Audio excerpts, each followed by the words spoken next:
Still good. Not so much the hood. But still.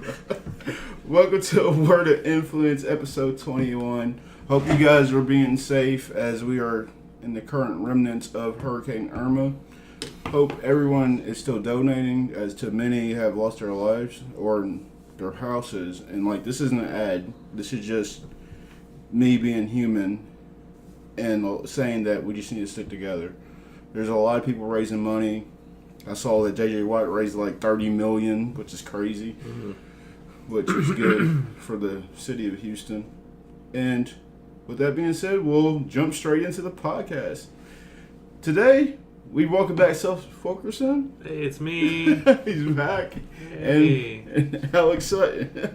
That's me, Alex. That's right. Back again. Back again. What is this, number 10? Is this number 11? Which one is this? For you? Yeah. I don't know, like 10 or 11. One of those. One of those. Right. So, how's everybody been? Pretty good? Swell. It's all right. That's good. That's good. It's as you would like to say, Alex, another Tuesday. Another Tuesday. That's right. That's for sure. I like your phone case, Barry.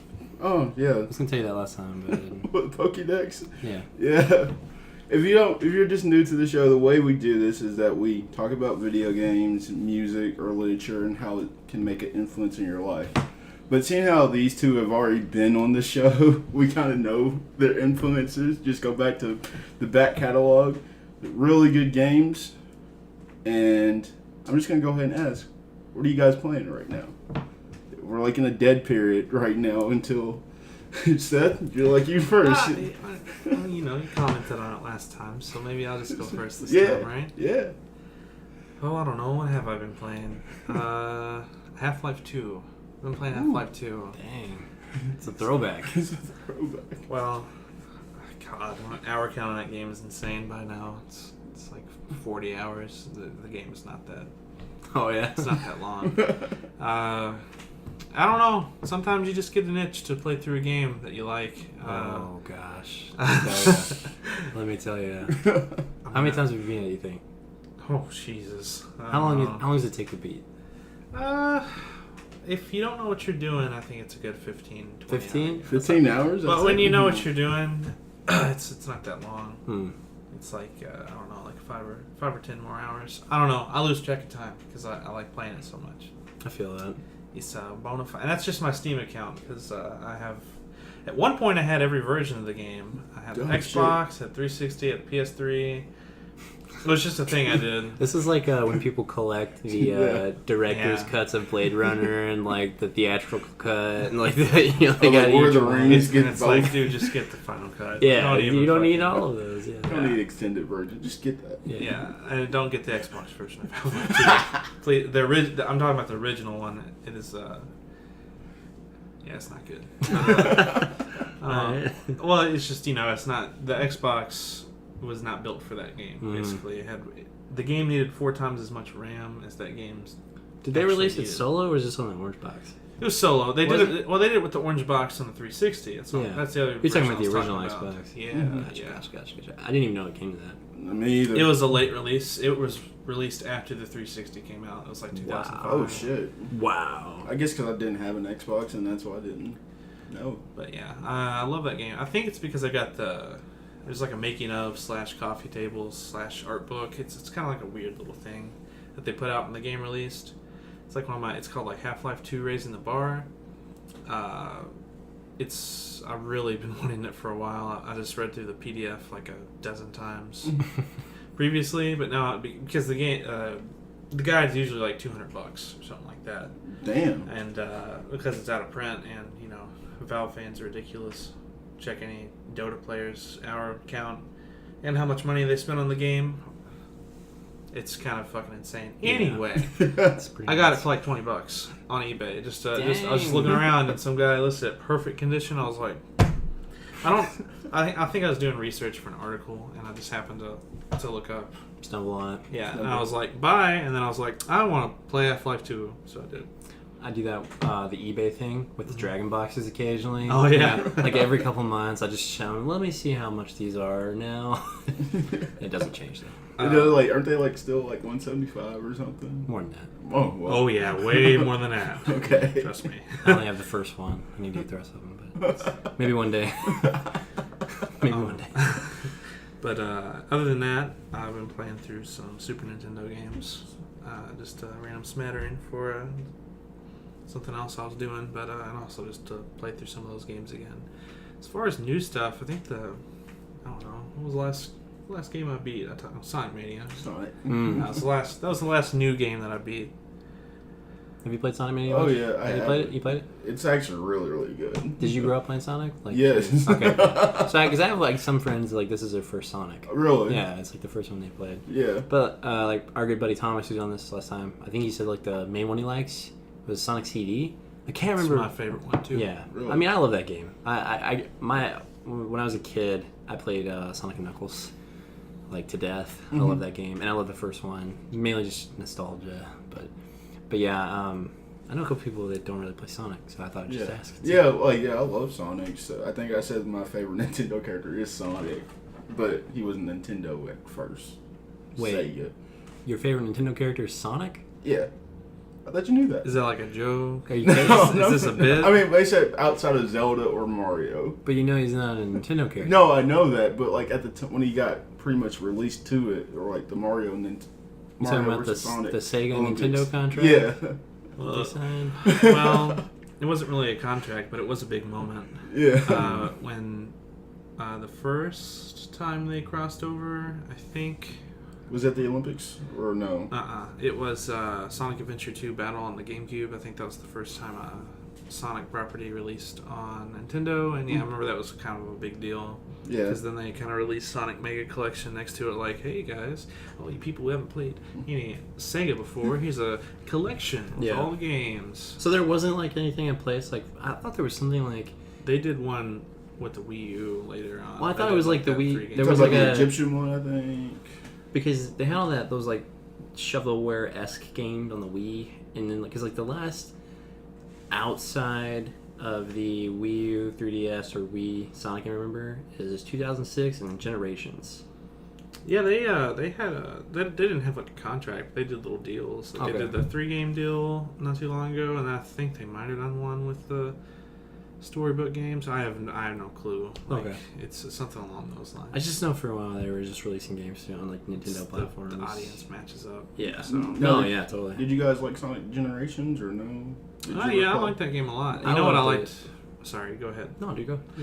The thing I liked most about it is that I got it for $7 when it came out. because that was my first because they decided to do a simultaneous release on PC. The first game I bought, one of the first new games I bought for the PC that I wasn't going to buy on the console because the PC version of Generations runs at 60 frames per second while the other versions run at 30 or less. So if you play Sonic, you want a fast frame rate, right?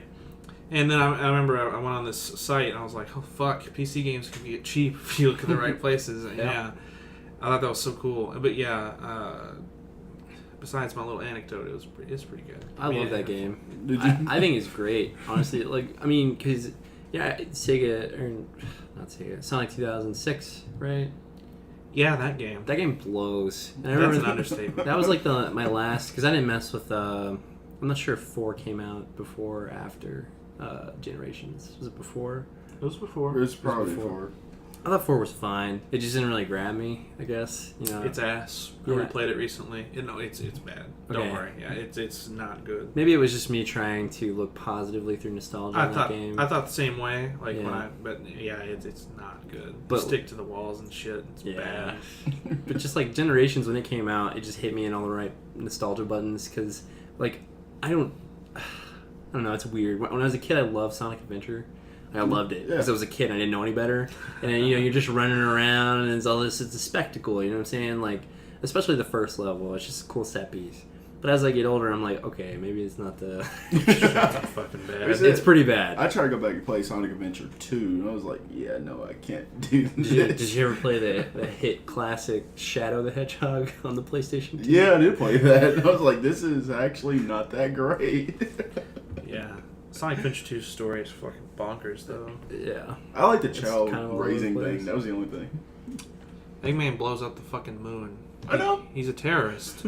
He's a fucking terrorist. I mean, he's constantly been abducting small. I mean, because like The president of the United States tries to negotiate with.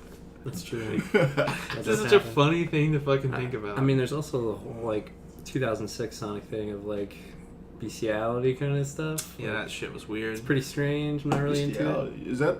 I That's don't when you think I've, fuck an animal. Yeah, it's like when a We're human fucking with being you, is right. like romantically involved with Yeah, an animal. they try to force like a romance between the princess character and Sonic. Holy yeah. shit. It's That's weird. It's It's beyond pretty weird. This Yeah. game's bad. It's pretty bad. Did you guys not like Sonic Colors? I remember that one. It's pretty being- good. I didn't. alright. I missed Sonic Colors.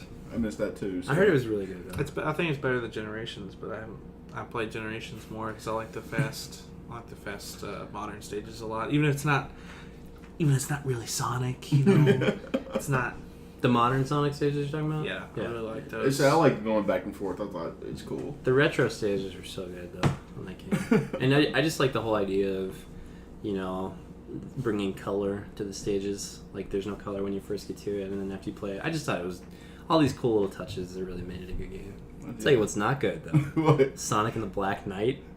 You ever play that one? I've never Pretty heard of fun. that one. Oh my god, I think it's pretty funny. that game is something else. And what was the other one? Like It's the Secret Rings. Secret Rings. Yeah. I like that one because I'm a sucker for the Arabian Nights stuff. Really? I'm a huge fan of Arabian See, Nights. That's the stuff. one I keep thinking about. I love the music and all that. I mean, I like most Sonic music, but Is that the one? Like, I mean, where you have to- gameplay wise, it's kind of trash. But It's hey, bad. it's I'm the same way with like fantasy stuff, and like when that game came out, I was like, I'm gonna get this just cut, and then I played it and it was bad. But Isn't that the one like where it's for the Wii and you had to hold your remote like sideways and like, it's all right. I wouldn't say it's straight trash. The Black Knight is straight trash. Yeah, it's pretty bad. really fucking bad. it's pretty awful. I mean, yeah, it's kind of hard to control Sonic and Secret Rings it's hard to control him. Yeah, But I mean, it's not like offensive. Not like Black Knight where it's just a broken mess. And the music's pretty fucking bad in that one and too. it just looks stupid. Just the whole game looks dumb. It's just a bad game. It's pretty bad. Wait, pretty is sad. that the one like where they're like make them look like muscular and stuff, or is that a newer Fuck. Sonic? No, it just has a big, I don't big think it- sword and like a gauntlet on his head. No, it's so like well like they try to make the characters look more grown up or something. I remember Well, that. Knuckles is a beefcake and Sonic Boom, but Yeah, Sonic, was that Sonic is terrible? not. Sonic's got like the brown scarf and the, Yeah. oh yeah. He's not fucking ripped or anything. No, Knuckles does look kind of funky though, for Yeah, sure. I was like, I That might game get was this game. All of a sudden, I saw a review. No, like, that game was even worse than 06, I think. I gotta be honest though, like I never actually bought the game, but I played the previous game to Sonic Boom. What was it? I Lost can't- World. Lost World. Yeah. And I actually like I enjoyed the take on it. I thought it got kind of murdered just because Sonic games usually get murdered, especially 3D ones. I kind of enjoyed just the different take on Sonic. It was kind of similar to to just things they did in CD and stuff like that, and just this like that scrap Sonic game. What was it? Sonic Extreme. Yeah. Anyway, I'm not saying it was good. I'm just saying I didn't think it was terrible. I mean, some games in Sonic are good and some are not. But everyone's saying that Sonic Mania is the best one. Do you think that's true? Yes, Like, absolutely. I'm talking about just from your. Oh playthrough. no, I think even objectively, it's the best design. It's the best playing. They knocked it out of the fucking park. Fans of something making a new version of that something, you know, Yeah. let's put some love into it. And So does it get you excited for Sonic Forces stuff? Not really. No. I don't have a lot of. But you can make your own Sonic character. No, that sounds funny. But no, I got what I wanted out of Mania. I don't really have any hope For Forces? for Forces. No, not really. It doesn't look great. I mean, it's the Generations team, and I mean, the gameplay itself looks pretty solid, but the level design this time just looks real Plus, bad. it's the whole character thing. I'm just not into it, honestly. Well, I mean, that's stupid. It could be funny. It could be great. I mean, in that that's way. stupid, but gameplay-wise, it looks fine. It's just the level design looks very uninspired and kind of boring. And after playing Mania, which has some of the best level design in a game I've played in a long time, that's not going to cut it. That shit's not going to cut it. Especially when Mario is coming out soon. Oh, God. That works, though, so maybe they'll kind of take the cue. You know, hey, this is what people want. Anyway, that was Seth's section. Yeah, Sorry, what man. you? Oh, man. What are you playing? I just finished Dragon Quest VIII yesterday. Yeah. That's a game. That's a real good game. It's a game. I really like that thing. The way it ends is probably my favorite ending of a Dragon Quest game. It's wonderful. If you like JRPGs or strategy, it's not really a strategy game, but just like, building a strategy with multiple characters and classes and stuff like that. Healing spells, debuff, kabuff, all the dumb Dragon Quest spells in each game. It's really, really great. And it's not as like, it's about a 60-hour game, but it's not like when you sit down and you're gonna play like old school Final Fantasy and you're like, oh my god, I need to grind out black mage classes, and it's not like that. It's more of just like go to place, move on from this, move on to that. It's a really fantastic game. Can't say enough about it. So I remember just getting lost in the world of that game as a kid and just like hear the music go off, like, oh wow, there's a lot to do in here. It really is. I have to revisit it. There's almost too much content, I think. And, really? And when you get to the end of the game, it almost doesn't know how to end. Like it gives you like 3 false endings, especially when you beat the boss and then you run out of the castle. And this is only a mild spoiler. You fight the castle. The castle literally is like, it's like this giant monster that is defending its master. Mm-hmm. But then the guy you think you beat comes back, and those are all my mild spoilers. And so I thought I beat the game, and then I didn't, and then I had to do all this other stuff again. And I was like, okay, now have I beaten the game? And I did, which was great. And then you get like 4 or 5 different cutscenes, like during, post, and after credits, and it's just like, jeez, man, just get yourself together. Like, roll these credits and let that be the end. You dance level 5's best game. That's what I've heard. It's probably their best game.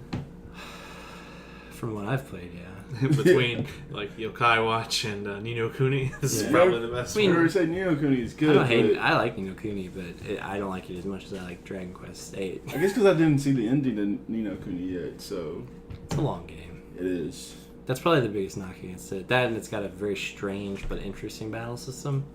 But man, those cutscenes almost make the game worth it. Those Ghibli cutscenes, it's really good. Well, they said the new ones, they stripped that whole gameplay system.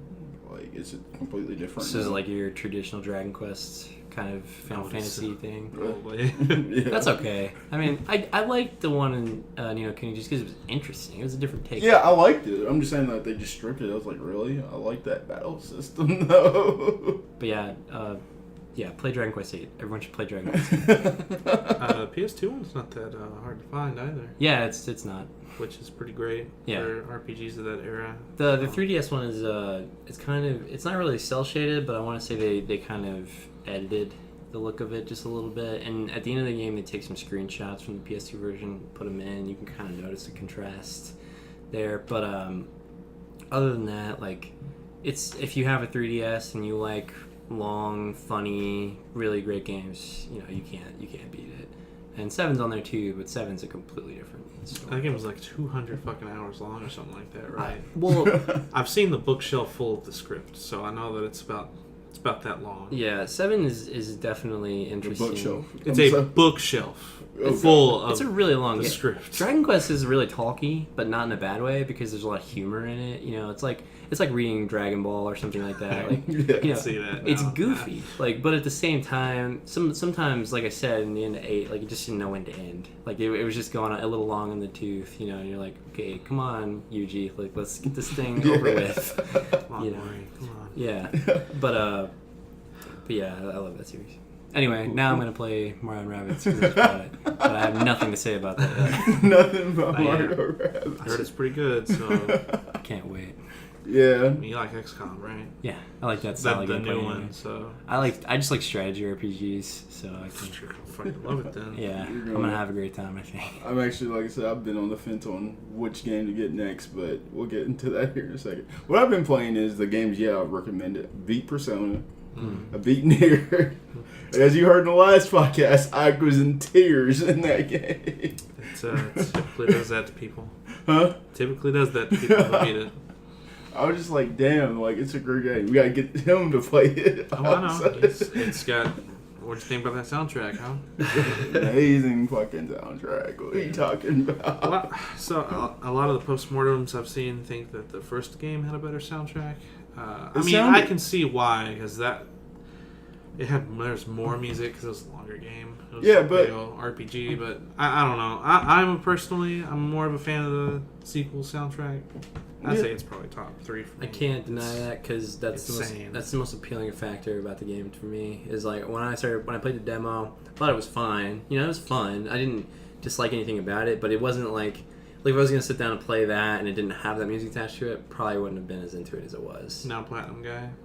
I mean, I like Platinum, but it's usually like hit and miss for me, honestly. Like, They are hitting a miss studio. no, they totally are. But it's just.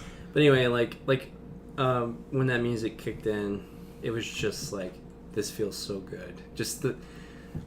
I know the subject matter kind of loosely. I'm not like super familiar with the overall story, nor do I want to be right now because I haven't played it. But anyway, just like hearing that kind of like Chinese kind of chorus from like Ghost in the Shell from those movies. Oh, just Not every song is like that, but which is fine. It's not like there's a problem. lot of really gorgeous vocals though. Yeah, there cool. is. It's fantastic. That's cool. Well, for some odd reason, when I was hearing the soundtrack, it sounded similar just to like the first one. I was like, did they just take that same They did. song? They Oh, did. like- Well, that's not the same song, but yeah, he plays with that a lot.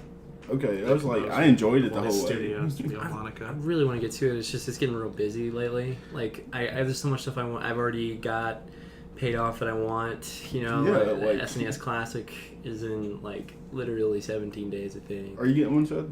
Were able to get your hands on one? Maybe. Maybe. I wasn't, so that's That's you and the rest of them, that man. But yeah, I tried. But but then there's Metroid on Friday, and then next month there's Mario. Mario.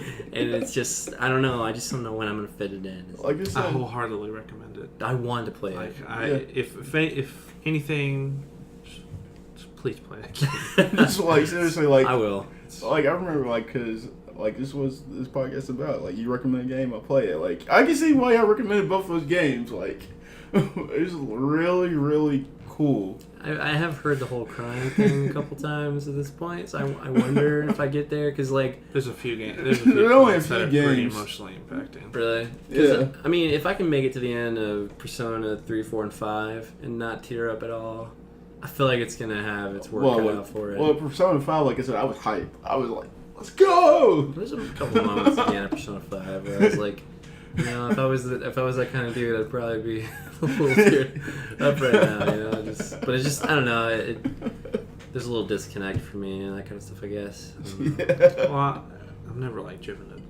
Only time I really cry is when I like music, which is a weird Right. thing to say. No, I understand, But but yeah, well, I typically don't. it's kind of like an or emotional anything. trigger in a way. You know? Yeah, I don't Yeah. really. Honestly, do it to totally get games or that anything. because that's the whole reason I want to play the game. Really? Well, yeah, because I am like a fan of the first Ghost in the Shell movie. Like, it's one of my all-time favorite movies. I fucking love that movie, and the way the music kicks in the demo is very similar to that. So it's just like yeah, he gets the. it just it gets me right where I needed to, and I can tell that that's a nod to that. I mean, it's so obvious. So it's just a lot of the music in the game is tied into what's happening on the screen, and the way that it ties into events and stuff that happens is excellent. my buddy has a copy of the first game, and he thought about letting me borrow it. No, It's no different. Don't even do it. No, I don't know. Like, it's different. I think Nier has an excellent story but it's not worth the game to get to it. Gotcha. I don't think. I'm a very big fan of that game's story and the type of stories that Yoko Taro tells, because they're always deal with existentialism, and Automata deals with depression. So it's Big time. It's just I like the science fiction, just the storyline of it, but I don't know. He goes a lot. That game goes a lot of places that a lot of Japanese RPGs don't. It's a hermaphrodite in the game. I won't say who because it's a spoiler. That's interesting. Yeah, and it's never stated in the game. Really? People suspected it, and he said, "Yeah, I didn't think I had to say it." So it's just a lot of cool stuff like that. I know, like Persona did that in 4. They had a character who was kind of super androgynous, and like Persona series, like one of the only Japanese series I can really point to. It's like these guys are pretty progressive, because one of the main characters in 4 is gay, and yeah, it's not really like they don't really come out and be like he's gay, but you know there's a lot of things that are very subtle to be like, look, this dude's it's who he is, and that's okay, So yeah, and 5 is the same way, except 5 ramps that shit up like by 100 for the first quarter of the game, and then it really calms down. But let me tell you, in 5, the first dungeon is awkward. Yeah. It's awkward. That shit was awkward as hell. I know what you're talking about. Without spoiling. But anyway, not to divulge, just that's the closest thing I could think of to what you're saying about like something dealing with those kind of themes, being Japanese and a video game. So, cool. Yeah. But yeah, sure. I just think the only problem with Nier, it's not even a problem, is that it came out just a week after Zelda, and I was like, I don't know why they marketed it like that. Because that's when it was done. Huh? Because that's when it was done. They knew they were releasing a niche product. People who wanted it really wanted it. Like me, I was a big fan of the first Nier, so I really wanted that fucking game. I could not believe they were making a sequel, and by one of my favorite studios, so that was like a winning factor. And then they released a PC version. A lot of people say it's pretty bad because it's not very optimized. But I mean, I run a monster, so it doesn't fucking matter to me. Yeah. I had a couple problems, but and it sold a bunch of copies on PC. That's mad. That's good. The game was super profitable for Square Enix because, you can kind of tell it's a little bit of a low budget game. Like it's got a really nice look, really good graphics. That gameplay is on point. Man. Yeah, on point. But I mean, like you could tell, like it's not Uncharted. You know what it kind of reminds me of a situation when the first Bravely Default came out. Because it's a niche game. It's like classic Final Fantasy. But when you play it, like I just played the first chapter in it today just to kind of see if I was in the mood for it, which I didn't end up being in the mood for it. But I mean, it's a great game. But anyway, like I got about halfway through, lost my save, and I'm starting over. Oh wow, that's a bummer. So it's a tough time. But anyway, the thing about that game is that it is gorgeous. Like these hand painted sets that they made. That was good. And it's just an outstanding looking game, but Square just kind of pushed it out there very quietly, and it got real big here, and they ended up making a sequel to it, which surprised a lot of people. They were like, okay, that's interesting. It was big in Asia and Japan for like a little bit, and they released a second version of it. It's just interesting, kind of, because it's the same company. It seems like they're taking these little chances once in a while, and it's kind of nice. One of the vice presidents at Square really likes Yoko Taro, which for good reason, because the guy, he's a genius. Clearly. So people really like his stuff. He really favors him, and he keeps giving him chances. So did they do that with Fire Emblem too, or like? Well, not with Square, but like they said that they threw it like, well, we'll just give them like one more chance. Yes, Awakening was the series' last chance for Shelby, which bullshit. They're gonna bring it back in 10 years or so anyway, just like they do Metroid. But yeah, that was the case for that game too. But what was I gonna say? Yeah, by putting it on PC, it opened up the audience a whole bunch, which was a great idea, and. Yeah, games like that really need that kind of audience too, because you can't just expect it to come out and do gangbusters on PS4, But I find it really interesting that it didn't come to Xbox. They just too small of a team. I just think it's interesting, like, because Sony's scooping up all these, like, you know, exclusive games that are kind of flying under the radar and they're getting no credit for, like Nier, for instance, and Persona 5 and Neo and all these, like, kind of, but nobody's really paying attention to that. It's just like, you know, where's God of War? Where's blah, blah, blah. I mean, the thing is, though, like, my friend who ordered Neo, they said it was out of stock. He had no idea when he was going to get it. It was like another 2 months. It's a really good game. It's a rad game. But the reason why that is because the audience for those types of games is on Xbox, and you might think just put the PC. Well, multi-platform development is very expensive and more complicated than you would think. So investing the development time into a version that probably won't sell enough to justify it, just not worth it. I just think it's interesting because they were doing a lot of that in the Xbox 360 era. Cause they locked down like Blue Dragon and stuff like that. Gave them a lot of money. I know that they were really... They gave them a lot of money. Microsoft was really trying to lock down an audience in Japan, which just never happened. I mean, it was worth a shot. No, you might as well give it a shot. Yeah. But I just wonder if that's got anything to do with it, because it seems like Microsoft's just kind of taking the pass on it. Oh, yeah, they realized it's a fucking wash. They're washing their hands of it and saying, it's buying on PC. Yeah. No, that's a good question then. Are you surprised that the Xbox One X sold out? Like, it's... I think that it's not sold out. You don't think, like, well, pre-orders... pre-orders are sold out, yeah, but there will be plenty of shipments. Okay. I mean, I guess I'm not so much surprised as... I wouldn't say it's really the right word for it. I guess kind of expected, because everyone that I was following was like, oh, I better get my pre-order in, like, it might run out. It's like all console launches, you know? Some people just have to have the next thing. I mean, some people were fucking stoked for the PS4 Pro, and that's kind of not turned out to be. I gotta tell you, I really want one though, if only because of a 4K TV, and I've heard that the PS4 Pro with 4K is pretty phenomenal. Yeah, I would tell you to wait.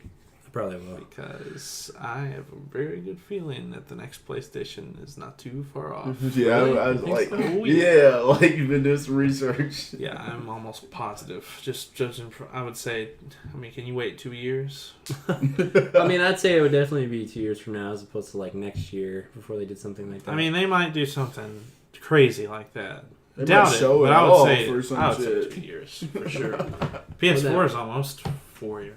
Oh, it is 4 years old. It's going to turn 5 next year. Yeah, it'll be. So you're saying? I mean, when you think about the PS3's life cycle, That's very abnormal. no, I know. It's not. I know. That's what I was gonna say. Like, so when you think about the PS2's life cycle in comparison to the PS3, I mean, it would kind of link up with what you're saying. But I don't know. I really don't know. We'll just have to see. It seems kind of hard to call. Like, Microsoft is going into this like single platform thing. Like, here's really because this the Xbox One X is just a dodge against the biggest criticism they faced whenever they launched the consoles, which is might not even be statistically true, but people were like, "Oh, that's the underpowered one." Oh yeah, That's what everyone was saying at launch. It's true. Like, well, but not by an incredibly large margin. You know what I'm saying? I had both for a long time, and like they're fine. They're both fine. Like they're both fine. Yeah, it's like a 10% difference. However, though, yeah, but like, I'm just saying, like, it's not like they were just like these two completely incompatible boxes. And people who give a shit about it think that for sure. But the Xbox One X is a way to get out in front of that. You know what I mean? That's no longer a criticism of Xbox anymore. You can't say, well, that's the underpowered one, because what have they been saying when they go to E3? it's the most powerful console. The most powerful console ever. Fifi's got her. However, do they hurt themselves when we have PC gamers like you, Seth, when like every game's gonna be on PC? Would you really want to get it? I think it's smart of them to go for the hardware route, because everyone knows Microsoft's pretty good at hardware. Now, maybe not the Red Ring of Death. Obviously, what everyone thought of when I just said that. They've had a couple bumps, but that was because they rushed that out to market super fast. They skipped like half of the required testing, stress testing and everything for the 360, and well, you saw what happened. Yeah. What was the other thing you're thinking of? Because I was like, they're pretty reliable, right? Yeah. With Microsoft? Yeah. Well, I mean, there's a whole Kinect thing with the... Are you thinking of something in particular? I'm just saying hardware-wise, they seem pretty... People are like, oh yeah, Microsoft, they're solid. So that's like a strength of theirs. So yeah, like their specs was. Yeah. So they're going for it. So they're really leaning into that. Yeah, no, I was just saying with like the launch between the two consoles, you know, because they built the console as like this home entertainment machine, and then everyone super wasn't into that, because I mean you can count the pre-orders after E3 that year. It was something fucking crazy. It was like 16,000 pre-orders for the PS4 and 4 for the Xbox One for like people leaving E3 that year, which is pretty much just press and stuff. Anyway, like the Xbox One is just a way for them to get out in front of that. And I think that might have been a bump in the road, because they completely changed basically the layout of that console right before they send it out. They're like, no, we're going to change everything to make sure we're just going to completely flip our games. Like, you don't want this home entertainment thing, don't worry about it. That's not what we're after. So that kind of really, I think, affected the console when they launched it, because their UI was balls. It still is. Yeah, and like it was pretty obvious it was built around that Kinect, and it just didn't. I don't know. It just didn't work out. Yeah, no, you're right. Yeah. So yeah. But anyway, just like that, having the most powerful console ever, which like all those people at E3 in the crowd did have T-shirts that said that. And I love that. And I said, when we look at Sony, and we're like, well, they're doing what they're doing, like pushing out games that we want to play. Sony's getting a little bit of a big head, though. Yeah, that's true. Yeah, I don't like arrogant Sony. I like it when they have competition. They do a lot better. Yeah. So I'm hoping they kind of stay a little more grounded than they did, especially in that PS3 era. It's like $600. Come out here and pay $800 for. Oh no, it's $600 for. No, you're gonna get a second job for this thing. That's right. You're gonna get a second job. No, I can't. I mean, for that. The Xbox One X, they're going to take a loss on that. I'm almost 1,000% certain. Yeah. Because the specs on it are really good. We have really good for. Apparently, it can overheat though.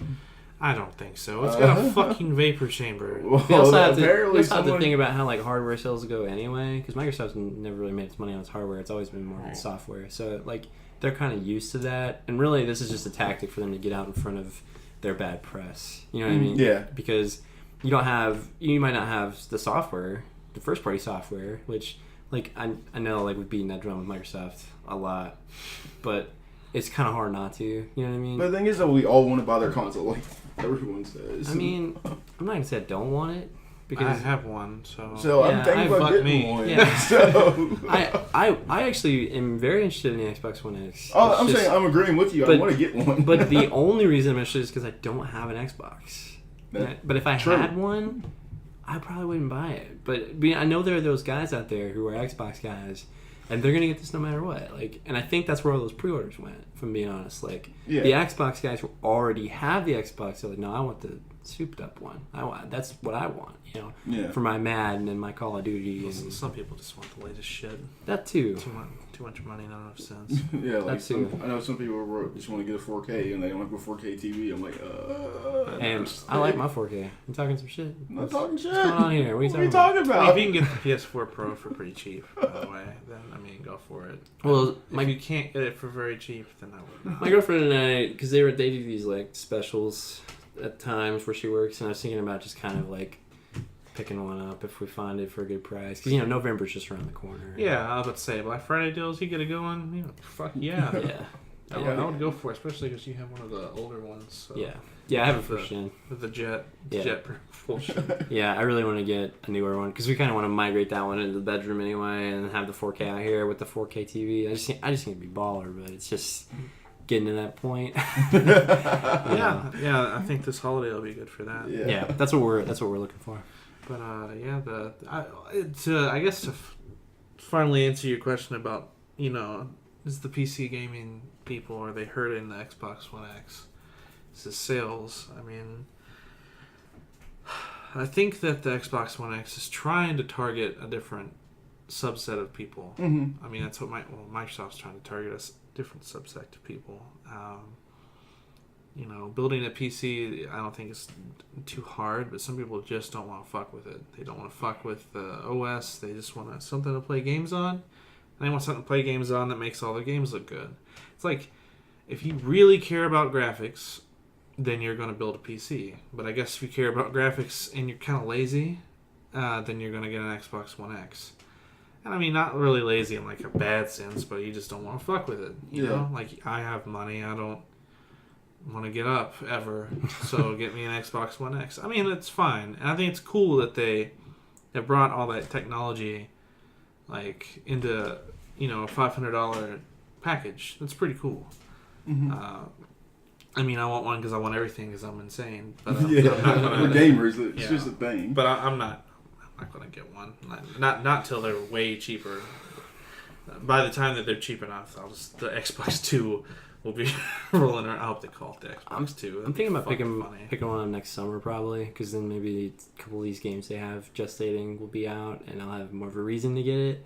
But I just want to play Cuphead. That's it. If you end up building that PC, fucking no, don't. No, I probably literally won't. No point then. Yeah, I probably won't. If you get a gaming PC, there's let's see, what do I have? I do Xbox 360 backwards compatibility with mine a lot, and I do Sunset Overdrive. Game is great. Halo Master Chief Collection. And I played through Halo 5. That's fucking it, guys. Yeah. There's like Rare Replay, I guess. I played Rare Replay too. I'm going to play Recore. We have the exact same list. Except I didn't play Halo 5. I got rid of mine before Halo 5 came out. It's alright. I wanted to play it, but... Recore is pretty good. It's on PC. Yeah, that's what I'm saying. You liked Recore? I didn't beat it, but I liked it fine. Didn't think it was it's bad? okay. I didn't think it was bad. I thought Got it was, a lot of bad press. It's fine. You know how it got like 6s and 7s? Yeah. It's about what it is. The definitive edition, the definitive edition's about to come out, which is going to fix a lot of it because it's rushed. They had to cut out like a whole thing to get it shipped. He's getting a lot of flack for that too. People in the games press were like, "What's the point? I like that game." Yeah, they cut out they cut out the ending almost. They cut it short. Really? Damn. And the load times are insane. Yeah, it was just game development's hard, fellas. It's hard shit. Not to mention when they shortened it up. When you have that name attached to it, just like Mighty Number 9, it's like, how much is this guy really working on this game? He Kickstarter? He didn't fucking do anything with that. But yeah, I mean, it's fine. I think it was worth the money I paid for it. It was like $10. It's fine for that. Last time we talked, I did add a Zari Striker Gunvolt into my cart. I'm going to play that game. It just looks so... It's a good game. It looks so great for some odd reason. It's probably there. It's actually integrates. It's not actually... I mean, concept helped on it, but it's mostly just integrates that... And they did Mega Man 9 and 10. They're solid. Mm-hmm. I mean, they did Mighty Number 9 too. Don't get it twisted, but like... I mean, they did on the side. The real Mighty Number 9 is fucking Gunvolt. Like the real Mega Man successor, which is so funny because everyone was so focused on Mighty Number 9, but then they really quietly released the Gunvolt, and it's way fucking better than that game. I have like the first Gunvolt game on my 3DS, like from way back in the day. I played it then, I liked it a lot. But yeah, that's what I'm talking. They just kind of fucking released it on there. Like there it is. You said like it looks so much more like Mega Man. I was like, yes, it's way better. It's like they were like following along with oh god, what's his name? Mega Man guy. I can't remember what it is right now. I always get him and Iga. It's not Inafune, is it? It's Inafune. Yeah. Kije Inafune. Like they're just like, yeah, man, we'll make your game. And in the middle of the corner, they're like making the real Mega Man. Like, and they're like, yeah, dude, hold on, I'll put some shit in Unreal Just Engine. a minute, buddy. We got this. Make the fucking orange puff explosions. Make it look terrible. Wii U version? Oh fuck. Wii U doesn't run Unreal Engine. Fuck. Whatever, just throw it on there anyway. Perry, you should just play Shovel Knight. Shovel Knight? Shovel Knight's excellent. Yeah, if you haven't played that. Have you played it? No, I haven't, but I've heard some really good things Just about get that one. It's on Switch. Yeah, I know. Yeah, that's probably top 3 indie games ever. Yeah, it's fantastic. So yeah, I would. It's really good. Indie. I have the amiibo over there. Yeah. I hear like a lot of good things about just that character. I think because he was in Super Smash, right? No, he wasn't Smash. It'd be great if he was, but he's not. It'd be fantastic. I think he has a trophy. Yeah, that'd be so rad though if he was. But, he wasn't in the Wii U No. Super Smash? Oh, I thought he was. No, I think, like I said, I think he has a trophy, but that's about it. Yeah. But yeah, that game's really good. That's a recommendation. I mean, like, it's very hard. It's X way forward, guys. By the way, so it's, yeah, for sure. Was it Yacht Club? What's the name of the development? Yep, Yacht Club. Yeah. Okay, then I'm gonna have to check out that Gunvolt and we're just gonna Metroid 1, 2, and Return or Super Metroid. Yeah. Just play Super Metroid. Just skip the other ones, honestly. Like Super I Metroid. like those though. I'm really excited I for do that too, game, guys. but I mean, they're hard as fuck. No, they are. They're tough. I still have them on my 3DS. Like I just like playing them sometimes. They say like I'm really excited for this Super Metroid Samus Returns, and like you two are bigger fans of me, but I'm just excited. Super Metroid, Zero Mission. Play those two. Metroid Prime. Okay. Well, he can't do first person games. So Well, I'm about to grab it. Yeah, I'm going to have to right. give it a shot. Because honestly, I'm gonna have to Oh, go then ahead play and fucking pick it. Prime then. Play Yeah, Prime's real good. Yeah, I'm gonna In get the fourth over one of that. those. Because I Hopefully watched soon. I watched a friend play Destiny over the weekend. I was like, okay, this is fine. Like I can handle this shit. Yeah, can't Yeah. recommend Metroid enough. Yeah, it's good shit. What are you guys expecting from? I mean, I guess it's just the same game. I'm but expecting Metroid 2, but way shinier and pretty and nice and good. good. I'm not to say Metroid 2 isn't good, but the game is basically a reimagining of the second Metroid game, and it just looks really nice. And I've seen some of the cutscenes, and I mean, they're just taking the concept they had and exploring it a lot more. And Yamamoto worked on the score and stuff, and I'm stoked. I can't wait. That's Me too. Like, Yeah. I know you're the bigger fan of all of Yeah, us. it's gonna be. It looks it's gonna be pretty good. I played that fan remake last year too. There's a fan remake. Yeah, Didn't they another scrap it? AM2R. You can find it. Don't worry. Oh, But I mean, yeah, they got taken down, and I'm like, well, that's weird. Why did they say? Oh, This this is is now why. we know why. But that was really excellent. That guy made that for like a decade. But It's gotten pretty good scores so far. I checked the review aggregates today. It's got like an 88 on Metacritic. Yeah. It's pretty good. But like I said, just looking at it, I was like how you said, just like you're alone by yourself, hunting down. that's Metroid. I was like, this shit It's good Metroid. reminds me of like, because I think it's Super Metroid Prime. Is that one? So there's Super Metroid, Yeah, and then there's Metroid. Prime. Yeah, Super Metroid is the third Metroid game. Yeah. Okay, was that for the Super Nintendo? Yes. That's the one that I'm remembering. Because I think the ending is like the place is about to be exploded. That's every Metroid. Yeah, welcome Okay, to that's- Metroid. that's every game? I mean, Okay. yeah, it's kind of a staple of the series. Yeah, It's a that's, staple. yeah, that's one. It's not even a spoiler. It's just a staple. Yeah, it's just one of It's the just things something that happens. You can expect Always to save in that Zelda. way. You can expect Metroid to need to get the fuck out of somewhere. Okay. Need to evacuate. Yeah. You said I'm just ready to play it. I'm like, it's like, should I get this or should I get Monster Hunter? I'm like, no. What am I thinking? Don't get fucking Monster Hunter. I'm not into it either. Monster Hunter is a very acquired taste. People who love it Yeah. really love it. I mean, I like it. You were talking to me earlier, and you're like, I'm not sure why you don't like it. It's like, I don't know. I mean, It doesn't seriously. appeal to me. I'm not... People who like highly compartmentalized. Did I say that right? Or You did I did. butcher You that got it. shit? You nailed it. Gaming experiences, very regimented. Are you having a stroke? I'm strong out, guys. Oh, that's my face, all right.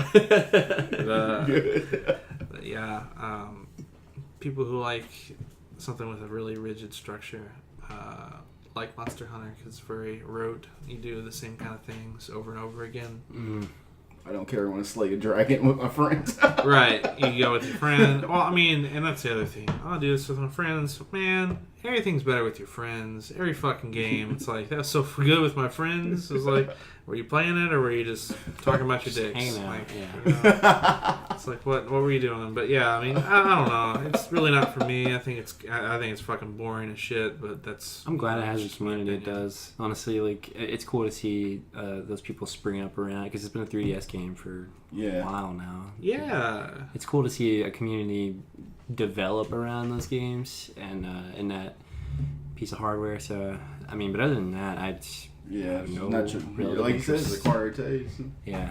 It's super So, acquired. I don't Have you, give a fuck. like you said, you like the Bloodborne and Dark Souls games. Have you seen any of Code I- Vein yet? I like Bloodborne. I have not played Oh, Dark Souls, okay. but I would like to. And so, I have no idea what you're talking about. What Code Vein? Mm. Pretty much an animated version of It does look Dark pretty Souls. sweet. I haven't checked it out. It's Namco Bandai. They're making well, I mean, the other ones, whatever. But I only think about that because it's an anime game. It's an anime style game. It's not Anime- based on any particular anime. The anime graphics are gorgeous. style. It's like Unreal Engine 4. But It looks cool. yeah, Just from screenshots and stuff. I don't know. I forgot which team was making it. Is that this year? It's in early development. I mean, okay, like these character models are a little stupid, but You're a vampire in the game. okay, that's kind of dumb too. But What do you mean the character models are stupid? It's fucking anime. You're right. You got me there. You got me there. Fucking anime. Yeah, man. All right, I don't know about that.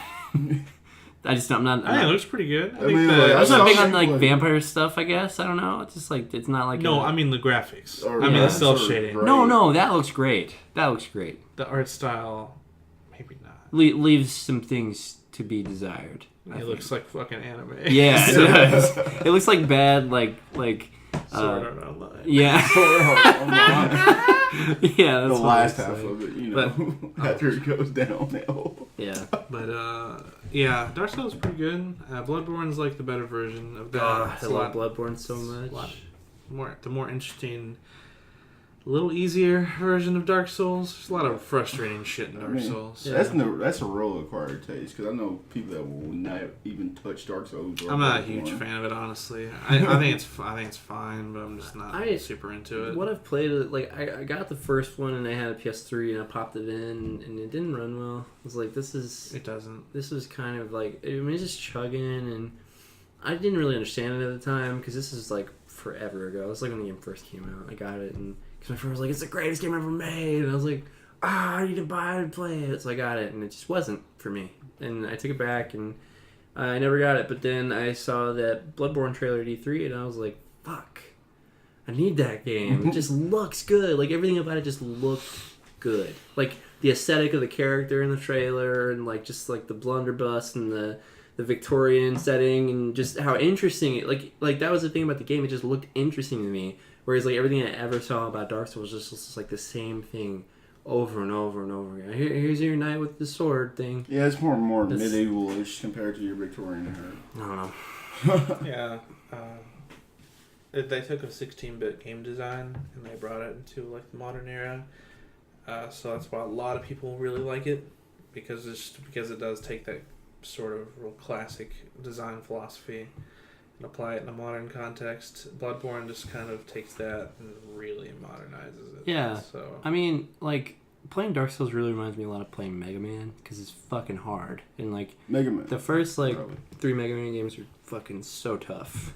They're so fucking hard. pretty brutal, yeah. And they're really meticulous and methodical, and you have to think out every move in that game and all that stuff. But playing Bloodborne felt more like playing Castlevania on my SNES, where it's kind of fast, and I really liked the whole setting of it and just the way the levels looked, and that Castlevania 4 specifically, and so yeah, Bloodborne is just such an outstanding game. Yeah, that Lovecraft though. He's a character. he's a character. That's for sure. But I'll tell you what, their use of his material in their game is probably the best usage he's ever seen in his, posthumous career. for sure. Yeah, I really like the style of that game, but yeah, I'm just not super into that. I mean, I haven't played 2 or 3, so I might give that a shot. I like Demon Souls a little bit. I thought 3 was good. Yeah, that's pretty good. Demon Souls is fucking even harder. Really? I think it's so hard it's kind of funny. Just a giant dragon appears and fucking just eats you, and it's okay. Sometimes just playing Dark Souls, I would get so pissed off I'll go eat something and come back alright, I don't understand why this was so fucking hard the first time, but I just whooped your ass. That's what it was like when I was trying to beat the original Bioshock on its hardest difficulty. I was trying to get that platinum trophy. Yeah. I gave up on it. Honestly, I did not get that platinum trophy. Honestly, I was gonna come back to it. I never did. Yeah. It's really hard. It's really hard. Yeah. Yeah. Is it as hard as playing The Witcher on Death March? I don't think The Witcher's probably that hard on Death March. Well. I used to, but then I really started thinking about it. The Witcher's got a pretty exploitable system if you really know what you're doing, and it's just like any other JRPG.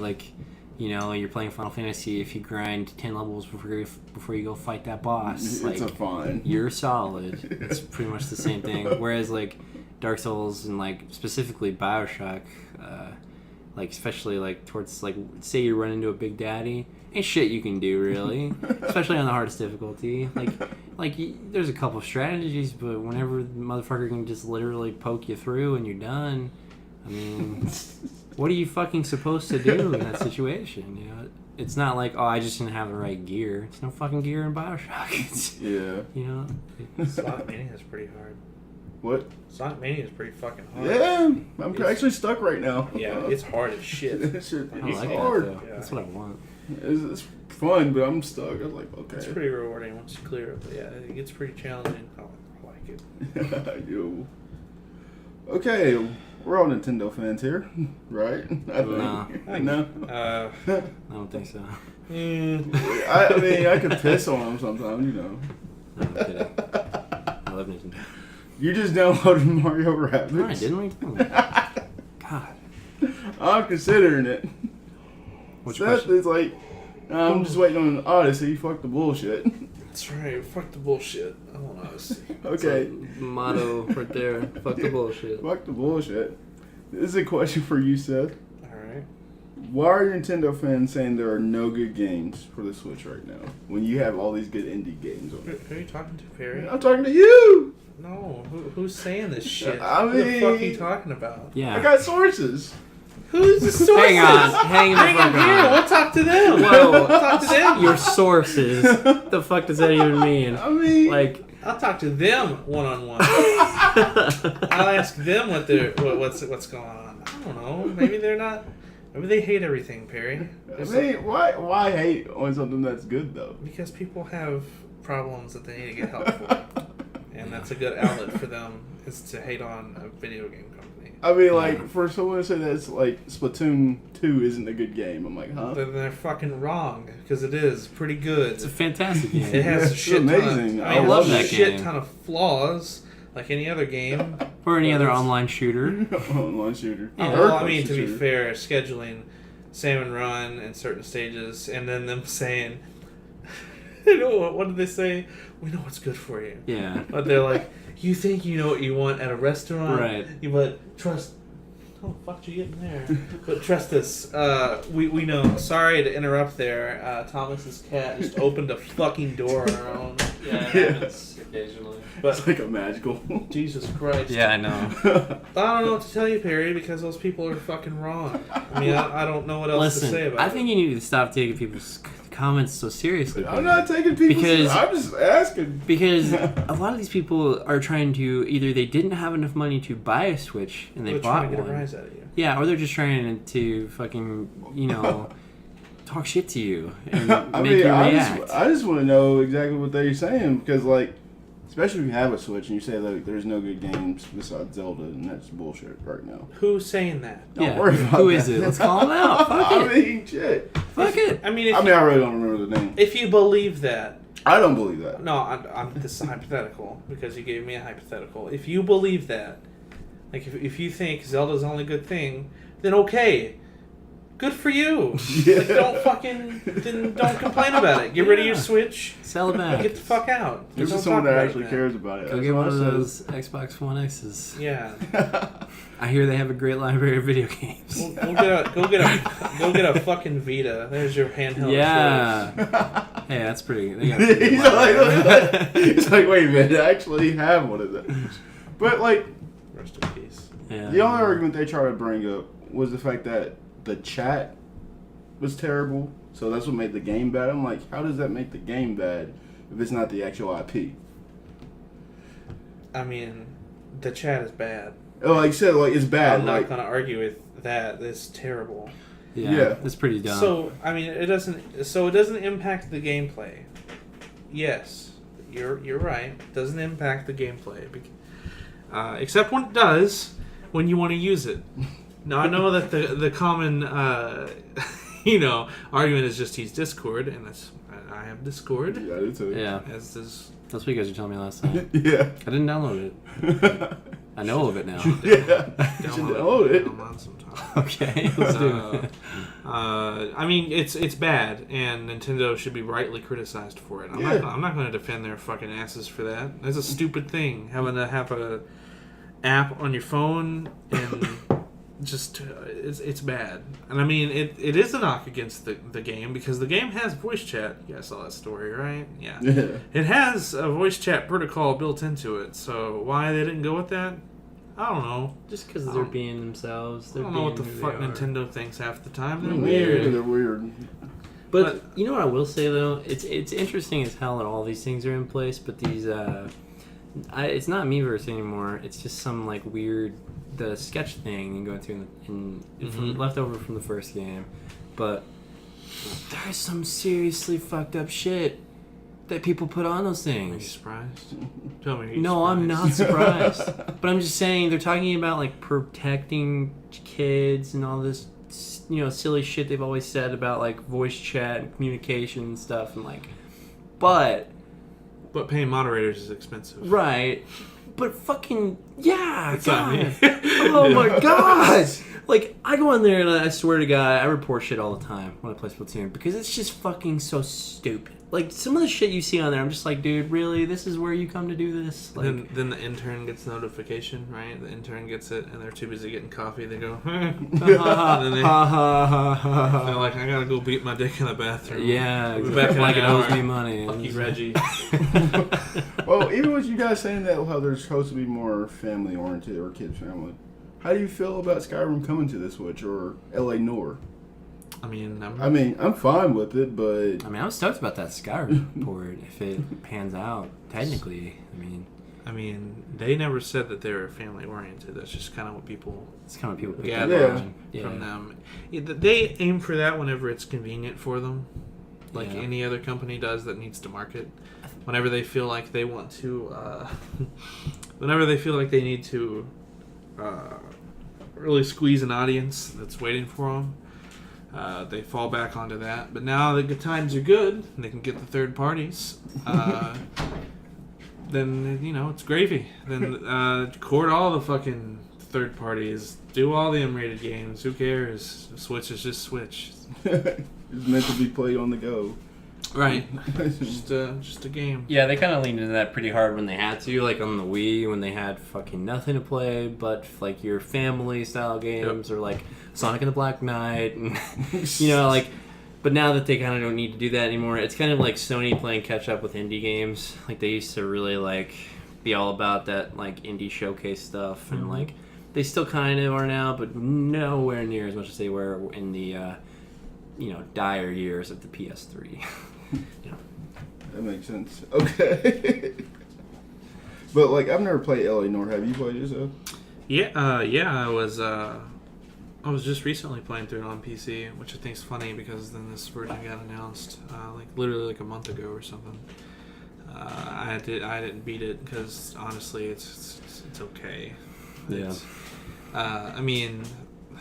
Story kind of gets to me, and then gameplay itself is super repetitive. But the facial tech's really cool. The idea is really cool. It's pretty neat. It's just, I don't know. I think that it kind of wears itself out because I literally played like 20 hours of it, and I feel like I'm not going to beat it for like another 10. It's pretty long for the type of game that it is. So is that coming to Switch? Yeah, it's going to Switch. Really? Yeah. I only caught that it was coming to PS4 and Xbox One, but that's... And the Vive. And VR version. Did they do like some missions or something? Yeah, it kind of awkwardly.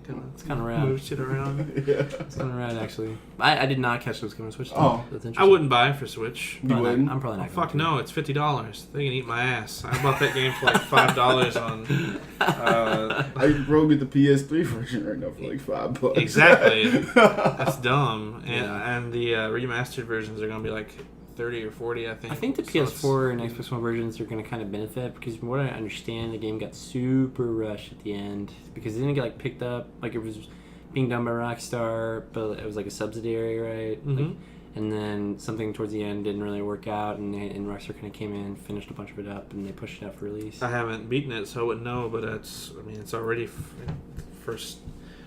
It turned out to be pretty interesting. Then about midway through the game, you get to like the murder section or whatever, like murder cases, and that section drags on for fucking ever. Really? And by the time that you get to something different than that, you're already so sick. I had to take a break. I got like 3 cases in Vice, and I had to take a break. And when you do the PC version, that's like the game of the year or whatever, so it has all the cases. which these new versions will too. And you can tell, like, some of them are kind of inserted, like, kind of DLC, and they're way fucking longer than the normal cases, so just, it's so long. Yeah. So, I mean, I guess there's nothing wrong with having, like, a long game or whatever, but, man... I mean, that's kind of the... I could die tomorrow. I have... And the last thing you played was LA Noire. Thanks. Yeah. But, yeah. I mean... I think it's cool that's coming to it. That's for sure. And Skyrim and everything, but definitely not $50. Skyrim's gonna be $60. No. Mm. No, I might have to. All you get is a link skin with it. You know? Might have to bite on Skyrim though, because that could actually be fucking rad. That's so cool that it's portable. Yeah. But I better get a deal on that. I'm not paying $60 fucking for Skyrim again. I played the shit out of that game when it came out. You know what I mean? Like hundreds and hundreds of hours. And I haven't even thought about it. Like, they did the HD version for the PS4 or whatever. And it's it's that version, too. It's the remastered one for Switch, which I know, which is rad. But, like, I don't know. I want it because I think it'd be cool just to bust out my portable Nintendo console and play Skyrim on it. But, yeah, I'm an adult. I'm going to wait and see how it works out on there, technically. And then if it holds up. Which it looks pretty solid from what people have said. So I mean, it's really cool. If that's the case, which... hoping it is, but you know, I don't know. I want it. That's no mods though. Obviously, that's fine. No mods. I don't really. I mean, I've never really the first time seen anyone that really cared about that. When you play Skyrim with mods, it's a whole different world. Let me tell you that much. Yeah. It makes the game way better. It does. The original version I played of Skyrim was on the PS3. It didn't have mods, so it didn't really bother me. I mean, you don't have to go all out like asshole tinny mod or whatever. Yeah. Like, you don't. Like, I don't need that. I don't need like bouncing dick modification or anything like crazy like that. You know what I'm talking about? Yeah. Those green shader mods are pretty rad though. Like I just like the little stuff, like the UI mods and just some little graphical mods. Cause I don't know. The UI mod especially was a long way to making that game way better, I think. Yeah. So cool. How do you guys feel about where Nintendo said that we need to buy SD cards for future gaming? Did you not see that? Yeah, I saw it. It's a typical thing with like handhelds anyway. Yeah. So it's kind of to be expected. I mean, like, it fucking sucks because they're cheaping out on the game card, but I think they're just kind of signaling that we should fucking buy digital from now on, huh? Yeah. They could do a 64 gigabyte. Cause that's what the problem is. The max game card size is 32 gigabyte, and max Blu-ray size is 50 gigabyte. So now you can kind of see where the difference is going to be. So instead of making like a 64 gigabyte card, they're not going to do that because there's already a Switch tax. I just bitched about LA Noire. It's $10 more expensive than other versions. That's why Switch versions are more expensive because it costs more to make. Yeah. The cards more expensive.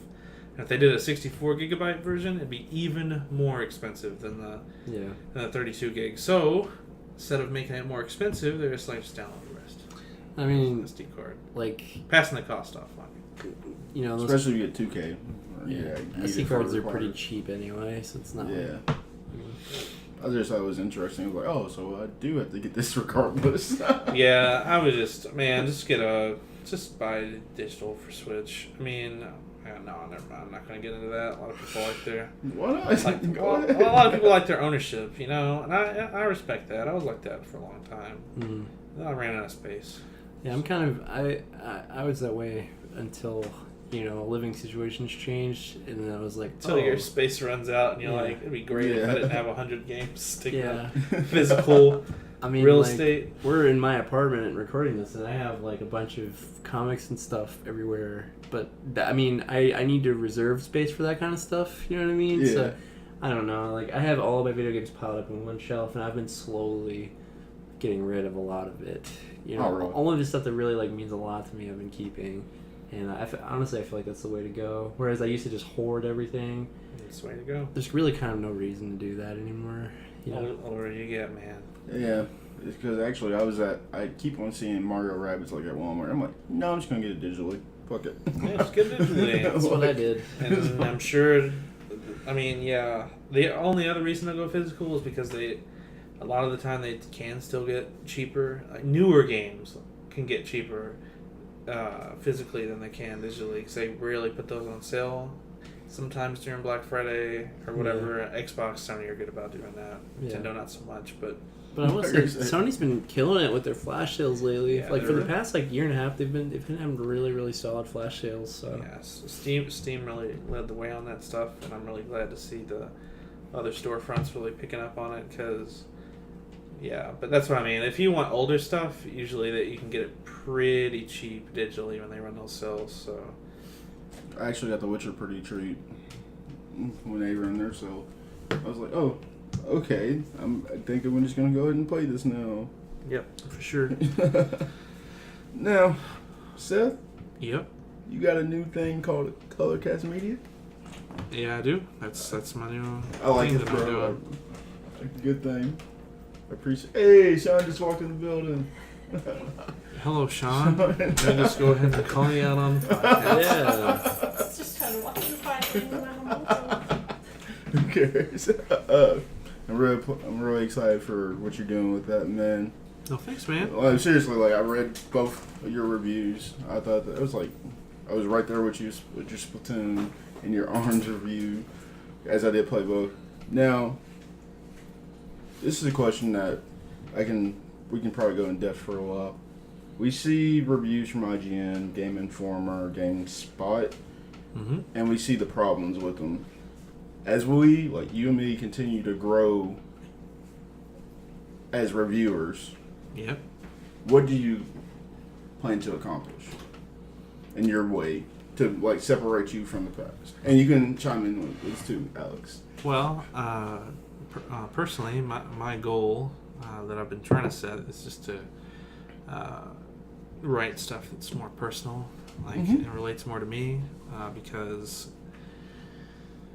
I've read quite a few reviews in my time as a person who reads things, and you know, I don't have to explain this to you, the writing process, right? Yeah. You get your outline, you get your sections, you know, it's pretty set in stone, and a lot of reviews are kind of like samey and stuff. I don't know.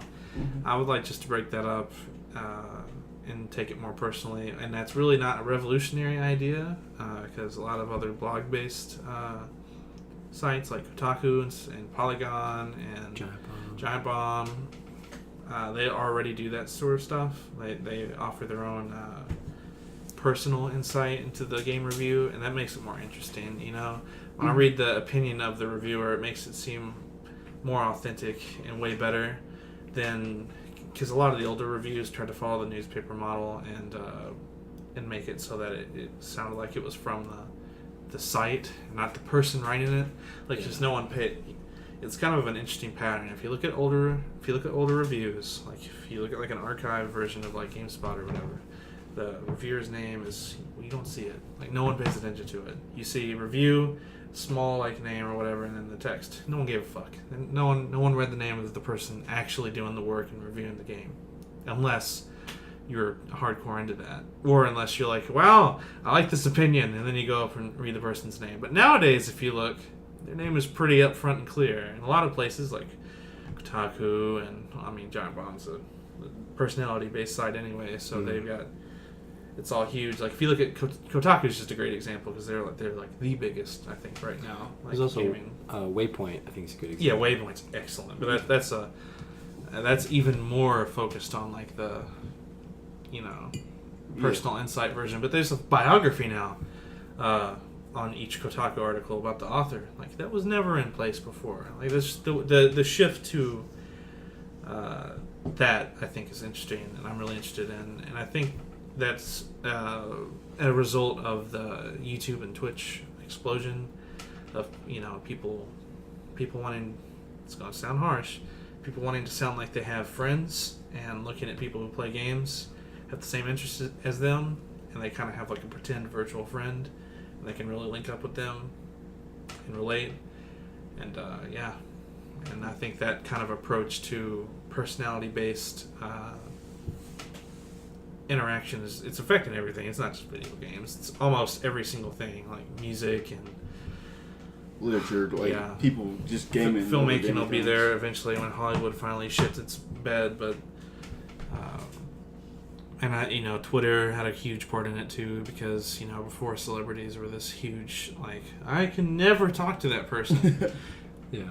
Now they're just a tweet away. You can get the chance to talk to a big famous fucking person at any time, which is it's pretty insane when you think about it. Yep. I actually tweeted like comic book writers I like, and a lot of them actually respond to me. That's cool. And it's unthinkable to think about, like, just a few years ago. And I just think that whole more personal realization that the internet connects everybody, in the ways, I guess. Yeah. I guess Al Gore wanted.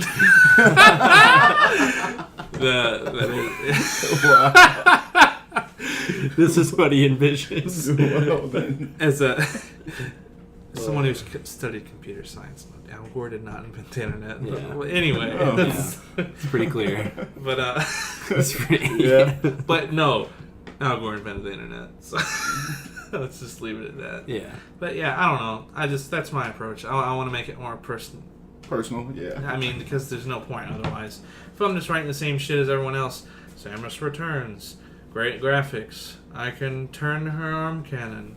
It sure is dark down She here. shoots the gun with the thing, and there's a jellyfish. She's a pretty Girl power. There's a thing there. Yeah. Let me appeal to progressive now. Yeah. This Anyway. is brand new. Yeah. Yeah. But yeah, so there's no fucking point. It's a waste of my time. It's a waste of Exactly. my fingers' time typing that shit out. So I might as well make something I think's interesting. Exactly. What about you, Perry? Well, just to go on the record, before I actually started writing reviews, I had to ask a couple people. Alex was one, like, just their opinion, like, what did they not like about video games reviews? I didn't want to ask you because you were in the process of doing that. You got to learn on your own. You know what I'm saying? You got to, like, don't want to mess up your formula or lab, so I didn't want to ask you those questions while you were writing. Just like a friendly thing, if that makes sense. Mm-hmm. But as I'm writing reviews, it's more about like how this thing is, like how's it influential in a way. Like I just played Lost Legacy, I played Nier, I reviewed those. I was like, these have a lot of good influences, but how can I do it? Like how can I sound different or be different compared to everybody else? Like, okay, I can give you the gameplay, I can tell you what it is, I can give you the pros and cons, but at the end of the day, how is this game influential in some way?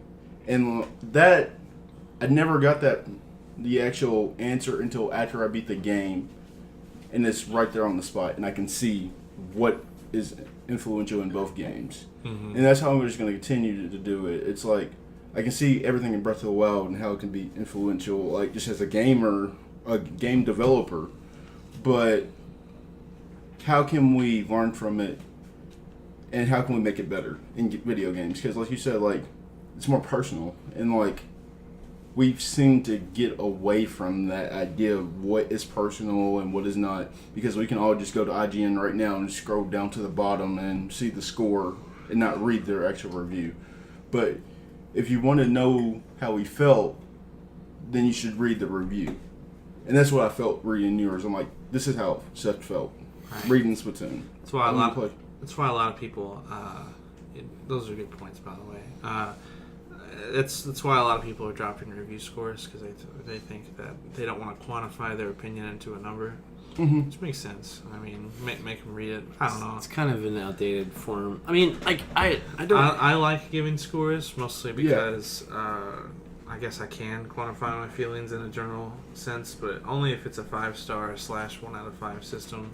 I think if you do 10 point, it's too broad. If you do 20 point, then you're fucking stupid. The only system I can accept with numbers is like, a 5-star or 5-point system, just because I think that's the most. That's probably the best. When IGN gives it like a 7.8, I'm just like, what does that even mean? Stupid. Yeah, that's just stupid. I think because they're trying to explore their scale, because they're on a 100 point yeah, scale. whatever. Like whatever. You hear about that, like the way the GameSpot used to quantify. Like I've listened to Jeff Gerstmann talk a lot about how they used to they had these scales, like Famitsu level scales, where they like broke everything down into quantities, and then they would add that up, and it's like an algorithm for a fucking video game review. And I'm just like, what is the point of this? I'm not learning anything from this. Like, God, it's dumb. so, because I'm a 5 out of 5. that Perfect. doesn't- Or like a 4 out of 5. It doesn't Real make good. it make it a 9 out of 10 Yeah. on IGN score. Just the way you score it. plus IGN has all these like weird, and I don't want to shit all over IGN. Like Wow. they're not I'm not. great, but they're not like the worst either. Like there are places you can go like Destructoid on the internet where everything is a 6. Yeah. Literally everything is a 6. They're Like- kind of a rag. Like IGN is not the worst, but they're the most commercial now, and they've been trying to be the most commercial for a long time. You know what I mean? But yeah, that's. I mean, like you said, everything's subjective and just based off opinions, and everybody's golf's being played right now. But gravy, man. No volumes.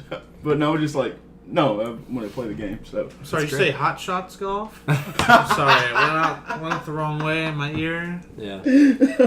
Yeah. I mean, it's always been called that in Japan, right? Everybody's called. Yes, always. Yeah. Since the beginning, since the olden days. I guess they just decided this was the one where it's like, you know what? That's exactly what it was. It's time to leave it behind. They were like, no one fucking knows. Hey, we were shitting on the Vita earlier, or I mean, someone was shitting on the Vita. Vita. I don't know. Oh, hold on. Alright, let me change. Fuck the Vita. What was that? Well, Hot Shots on the Vita is like one of. Oh man, that's a good game. That's an excellent game. Yeah. Like Persona 4 and Hot Shots, you got yourself a year right there. Back to what I was saying. Oh, yeah, sorry for You're the good. derailing right there. Derail is fine right there, but like it's all subjective and how they like make it more personal. Because like I think there was some game that got a review on IGN I saw recently. It was reviewed by Miranda Sanchez, but the person that did the voiceover was like Damon Hatfield. I'm like, why? Like, Because they're busy. They're a team. They got different people. They got a lot of stuff going on. oh yeah, over they there. probably do. I was just like, but you didn't play the game though, Damon. From what I understand, Damon's like their like broad narrator guy. Like if they need someone to step in and do something for him, he It's just. like the game trailers had. They had, what's his name? Who's now at Easy Allies or whatever? A very distinct voice. You know what I'm talking about when you hear. I know the voice. I don't know his name. So five star to me. 1 out of 5. Garbage fire. Don't play. 2 out of 5. It's bad. 3 out of 5. It's mediocre. 4 out of 5. It's good. 5 is perfect. Don't award a 5 unless it's actually a perfect game. It's that Jeff Gertzman lifestyle kind of thing. Yeah, I mean, I'm actually excited to see more of your reviews. Like I said. Well, it's good to hear. Oh wait, you probably ready to see more of mine? I don't know. It's a little. It was a task to get to where it was, but it's still going. Like we still got to do more, and like I like writing. I wanted to talk more about video games, and like hell, the more suggestions you got, I can go back and play. It just kind of sucks is that I want to review Samus Returns, but I'm not going to be able to because it's a Nintendo company. But I'll do a written one. Can't put it up on YouTube. You can if you apply for a YouTube creators type thing. Oh, really? But Yeah.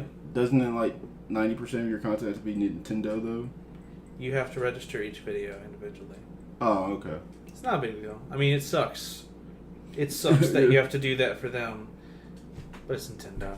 Yeah. What are you gonna do? Yeah. Can't argue with them. But yeah, you can do that. Or you can do it. Mm-hmm. A lot of people do and say fuck it, and not put up their footage or their music. But Yeah. I mean, if you go that route, your video has to be 100% Nintendo. If you register your video, you can register a channel, but then it does have to be. It's not 90%. It has to be 100% Nintendo. You can't do anything else. Okay. Because they're taking your ads and then paying you. Like they're putting ads on your video and paying you for their ads. And we all know how ads are going for gamers on YouTube right now. Not so well. Well, we'll get to that in a little bit. But yeah, man. Writing's fun, I guess. Well, beefing up the content. Should be more to come. I said, like, I'm ready to see it. I hope you're ready to see mine as we're both entering. Do you have anything else to say about that, Alex? No, if you guys handled it. Well, we mentioned Destiny 2 and we mentioned Shadow of War. Did we? Yeah. Yeah, I remember that happening. off air, but Okay. but off Okay. air. All right, yeah, that But, happened. yeah, Time before the play button. Right. Before the record button, right? Yes. Run that back. But there's that 2 words you were saying, microtransactions. Is that what you don't? Previously, we were having a conversation about these games. Previously on conversation. Previously on AWOI. Previously. No, you brought up Shadow of War, and I said that I was stressed out about it because it is apparently riddled with microtransactions. So that is a game like I don't usually. I'm not usually a reviews guy unless it's like it's a situational thing for me, or it's like like when Jeff Gertzman writes a review of something I'm interested in, I probably read it just because one, he doesn't really write reviews very often, and number 2, he's a really smart guy. He's been a long time. Yeah, he's been doing it forever. So like when I read his Horizon Zero Dawn review, I was like, damn, this must be a fucking good video game because he does not award these kinds of scores. Anyway. The whole microtransactions thing is really scary because I don't want to waste all my time and money getting that game and trying to play it and then finding out, I have to pay more money to enjoy this game and all that. So I'm just going to wait. You don't have to. No? It'll be optional stuff. It'll be loot. Yeah. Well, I just hope not stuff. because from when all that stuff initially broke, people were saying it was like in-game content. It is. End-game content. Oh, end game. Yeah. Well, I don't. How the fuck do they know that if they haven't? Well, I mean, I would not be surprised. It's WB. Warner Warner Brothers is terrible about this kind of thing. There are review copies out in the wild at this moment, and I think somebody like anonymously lifted the embargo on this kind of shit, and it might have been on Reddit or like 4chan or one of those fucking places. Gaff might have been one of those, but I know that like somebody let some shit slip. And that's what people in the industry were talking about. And it's I don't know. I really liked the first game. I thought it was rad. I like that. I like Tolkien a lot. I'm a big fan of his work. And it's just... It's a good game. Yeah, I don't want it to be that. So, yeah, anyway. I don't want to drop $60 on something and then someone expect me, in order to finish the game I spent $60 on, to give them more money. Well, the way they said that they were going to do it, it was to donate to someone's family member. That was one. That's like one character in the game. He's like a troll. Is because the guy that one of the developers for the game passed away, and the proceeds are going to his family for all that stuff. So that's different. Okay. I'm for that. The DLC is pretty egregious in that game, but that's kind of part of a bigger conversation about how $60 isn't enough for a video game anymore. Game development's very expensive. I know I touched on that in the last episode. It's very expensive. Yeah, it really is. Destiny is probably just like Hollywood. They don't like to reveal figures very often for how much it actually costs. But Destiny was about $500 million to develop, just to give you an idea of how expensive that kind of shit is.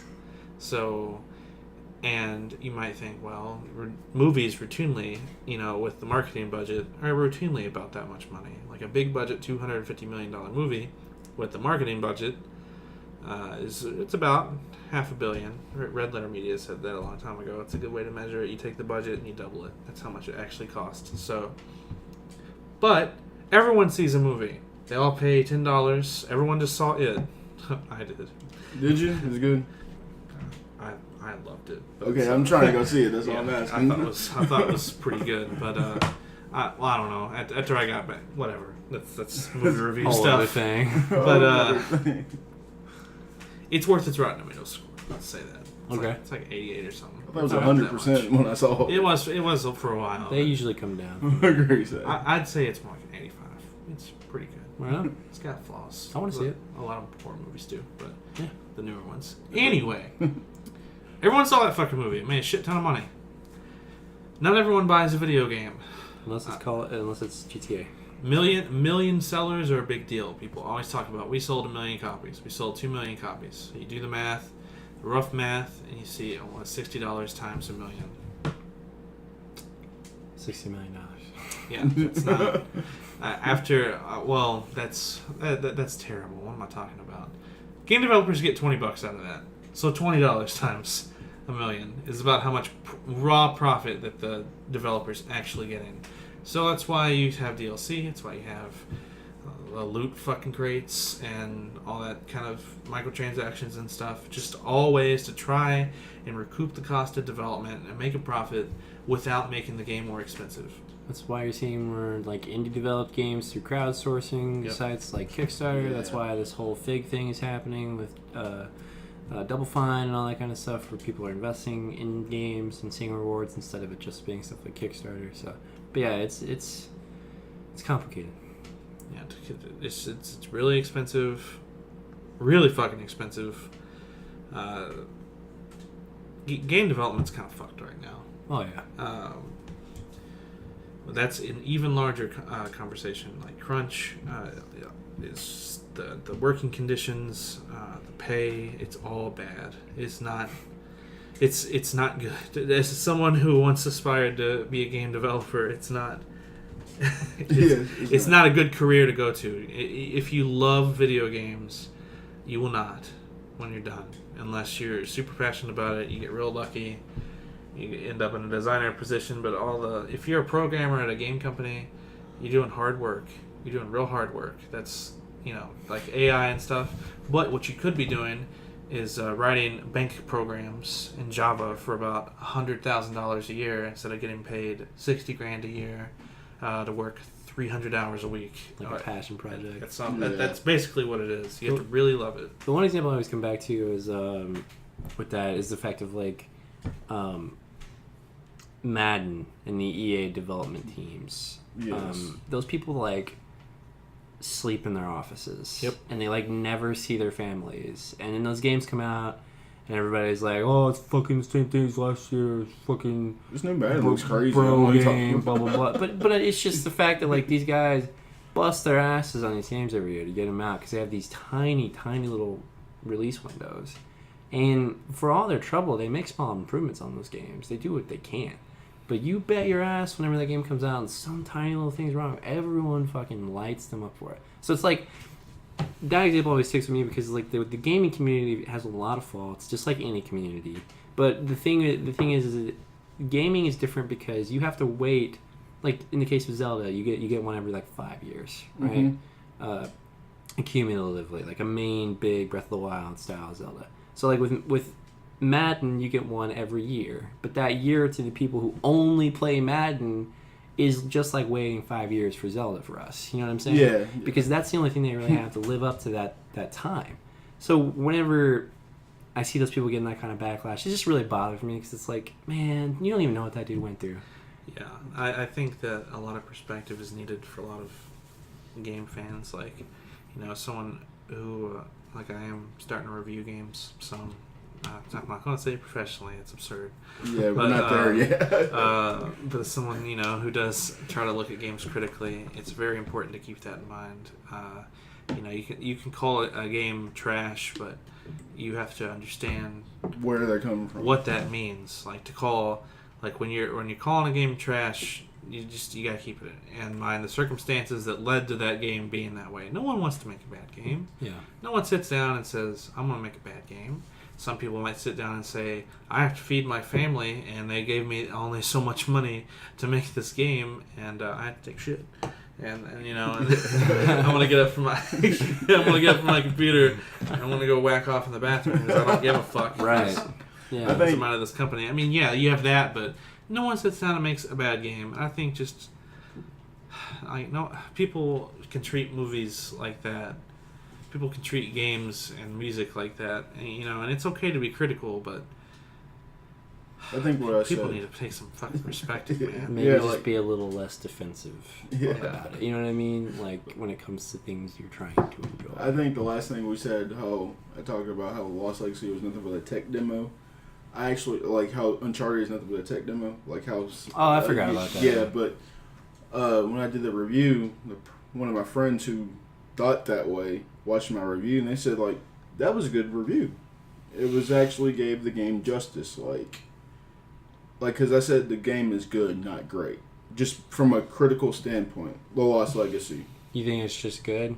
Is that what you're saying? I said it was good, not great, for me personally. I think everybody should play this game, but just to me, it's good and not great. But it can be great if you want it to be great. Fair. And I have no problem with that whatsoever. So I thought it's just interesting that we talk about how like 2K and like EA, cause just changing the idea of like, cause people think it's just a reskin and that's it. Like it's just the same game over and over. But when they sat there and said that for like the latest 2K game, they had to look at Stephen Curry because he changed the way they did the 3-point line.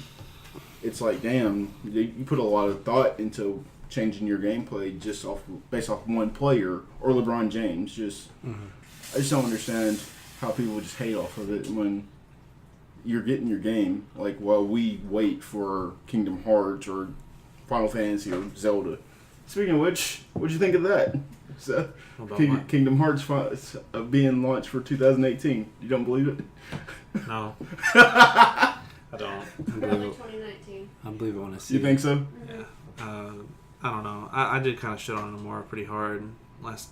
Yeah. I would say I felt kind of bad about it, but he recently kind of did an interview where he's like, yeah, I have these assistants who are actually directing it, and I just kind of, do some character designs. And I like just kind of make sure everything's going all right. So he's trying to be Yuji Horii, is that what he is? Yeah, but it's like, I don't know.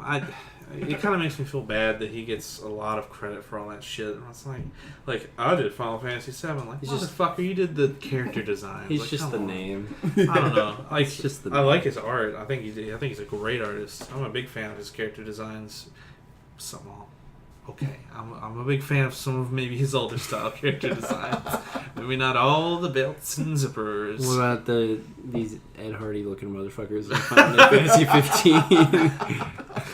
Looks great, man. Yeah. What a great look. Not enough black leather in that game, I guess you're the only one that's played Half-Life. What did you think of that article that came out about the fan story, episode 3 or something? That was the writer of the series. Oh, was the writer? Conclusion to the Half-Life 2 saga. Mm. Well, they said it was supposed to be the ending to 3, that was the if it was going to be made. Yeah, that was the ending to Half-Life 2 episodes. So there was Half-Life 2, then they decided to do an episodic series, which kind of continued where Half-Life 2 left off. There's episode 1, 2, and there were supposed to be 3 that concluded the episodes, which would conclude the story of Half-Life 2. That way they could go on to a different world and setting with Half-Life 3. Because Half-Life 1 is a different thing altogether. It's set in a different setting. It's kind of like its own... Half-Life 2 is a sequel to it, but I don't know. In my head, I always think of them being different continuities. It's like BioShock in a way. Yes, kind of. I mean, well, not that. Well, yeah, actually, kind of. Never mind, man. Anyway, I had to think about it for a second. I was like, no. But I was devastated. I mean, I was happy that I got to read that and everything, but I fucking love those games, dude, and so does everyone else, and it fucking sucks that Valve won't follow up on it, man. It sucks. Yeah. I understand they have no reason to. Steam makes them fucking billions of dollars a year off that alone, and then Dota makes them even more. Yep. I do not like Dota. I say, boring I fucking don't game. see why people are so hyped about Dota too. People love people love MOBAs. They love MOBAs. They love League. They love that shit. It's just everything comes around for a hot minute. It's just like PUBG's taking over right now. That game's way fucking better than Dota could ever hope to be. I'm glad a fucking good game is popular for once. Yeah. They said that game might go up for Game of the Year, and I can see why. PUBG's good. If you guys haven't played it, it's pretty well, I don't I've have seen a game it. to play it on. I'm sorry. Unfortunately, Xbox. But I have watched a lot of it, and it looks like a lot of fun. So, but yeah, just Blue Hole did a great job. That's one of those fucking names. Was the Fizz Factor? What was it? Yeah, dude. Blue Hole. Oh, that's fucking so good. Affected asshole. Yeah, there you go. But yeah, dude, it sucks. I'm glad they're able to do that, but fuck Valve for doing that. I know they don't give a shit. They don't have to listen to me, and I know they didn't want to do a sequel if it wasn't going to revolutionize everything. Because that's their design philosophy. They won't do a game unless it's going to revolutionize everything. So wacko. That's such like a ridiculous mentality to take. They have like, the money to do it. but they still, have the money like, and the resources to do it. We're not gonna make a game unless it's literally the most groundbreaking thing to ever fucking happen ever. It's like, come on, dude, just like give people what they want. Like, what's the fucking big deal? Like, their pride is too great. I mean, so stupid though. Like, it's really dumb. Yeah, Look at Rockstar. They make shit ton of money. They make a shit ton of money. They don't care. They don't care about the money. They make billions off Steam. They don't give a fuck about making money off the game. They only want to make. They only want to make a product.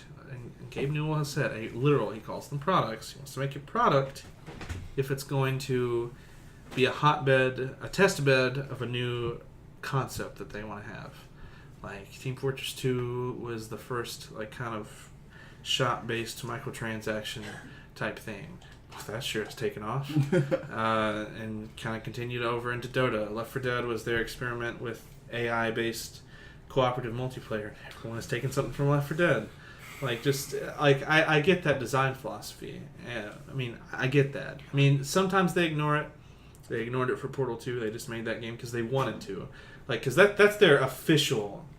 That's their official mantra, is they make a game when people at the studio want to. When enough people get together and say, we want to make this, they do. And Portal 2 was a bunch of people who just got hired. They were going, I want to make a new Portal. And they did. That's literally what it was. They're like, we didn't get to work on Portal. I was busy working on fucking Bioshock or something. I want to make Portal. I just think it's sounding kind of super fucking anti-consumer. Like, it's not that I don't get the logic. It's just I don't understand this, like, there are these games where people just fucking... like lose their shit over, and then companies just neglect people for them. Like, I don't know. It reminds me of the whole SNES Classic situation where it's like they're fucking gone. You know what I mean? Like, you want one of those things? Good fucking luck. That's the point. You know what I mean? Like, and I can, like, we talked about it. I understand their logic. You know, I understand that Nintendo's been burned, and I get that. But I don't understand why that has to carry over into this. You know, if anything, having more money is an excuse to do it. You know what I mean? Yeah. Is an excuse to make something like that happen. So it's like this, though. If you are, like with Destiny, we know that we have expansions coming. Should we just wait for the expansions to come out and to play the game in its entirety? From what I understand about Destiny, that's not the way that game really works. It's Valve also had the episodic model, and that's kind of sort of what Destiny likes to do. They have the base game, then you get your DLC packs, which are kind of like episodes of Different campaigns. different campaigns. And you play through those, and it keeps you interested, and you play with friends, that kind of thing. Like, so no, that's not the way to play Destiny. And also because they got to make their money back, so they got to sell as much shit as possible to recoup their costs. Okay. But yeah, the Half-Life thing kind of bums me out. I don't think Valve is done with it. I don't think so. I think they'll come back to the well sometime, probably for something VR related. Full disclosure, the HTC Vive is fucking awesome. That's what I've heard. It's too bad that it's expensive as shit. Yeah. As someone who played a whole lot of it, I got to borrow one for a while. It's the real deal. VR is the real fucking deal. It's just, dude, I bet. I mean, it's just too expensive. Too much shit set up. There's a barrier to entry. Yeah, there's a pretty big barrier to entry. Yeah, and I've messed with a lot of PSVR. It's a whole different level. It's not as good, or fuck no. Really? The 360 motion, like tracking, like the accurate. It's so good. Like it's something else, man. But it's too early for that shit. I've heard back and forth on PSVR. Like, I know a couple, like... It's good for what it is. Yeah, that's mostly what I've heard, that, like, the experiences PlayStation, because that's mostly what we got right now with VR. It's, like, these thin slice experience kind of things. Like, a lot of people have said that the software PlayStation has presented for their VR headset is pretty solid, but that the tech might not be as good as, other options. It's not, because they had to make it relatively affordable. Yeah, I mean, you can't expect to come out and sell a $600 console when your console is $400. It's not going to happen. So that obviously you're going to have to throttle that tech a little bit. It's fine. There's some VR stuff that I think is just incredible. I haven't played Super Hot VR on it, but I'm sure that's insanely good. Super Hot, the normal game, is. I wouldn't mind seeing Resident Evil in it. Yeah, I'm sure that's. I heard people dug it. I heard people dug Resident Evil 7 in VR. Yeah, gaming. Gaming a lot. So, What are we excited for as fall gaming is about to hit, guys, and what are we not? What am I excited for? At first. Let's see. First on the itinerary is Samus returning to my 3DS. We're gonna have to we'll have to come back and do a podcast on that one. But, that's on Friday. Yeah. And Mario Odyssey, not Nintendo related. It's hard for me to think right now. Cuphead, pretty excited for that. I am I too. wish I had an Xbox because I'd play the shit out of that game because it's like literally a game made for me. I heard that it's really, really PC. hard and like. Yeah, I know, right? I know. I heard it's like really hard, but it's really good. Well, that's the. Well, it's also been a the bunch game. of games I've played this year, so I just had to get over my Yeah.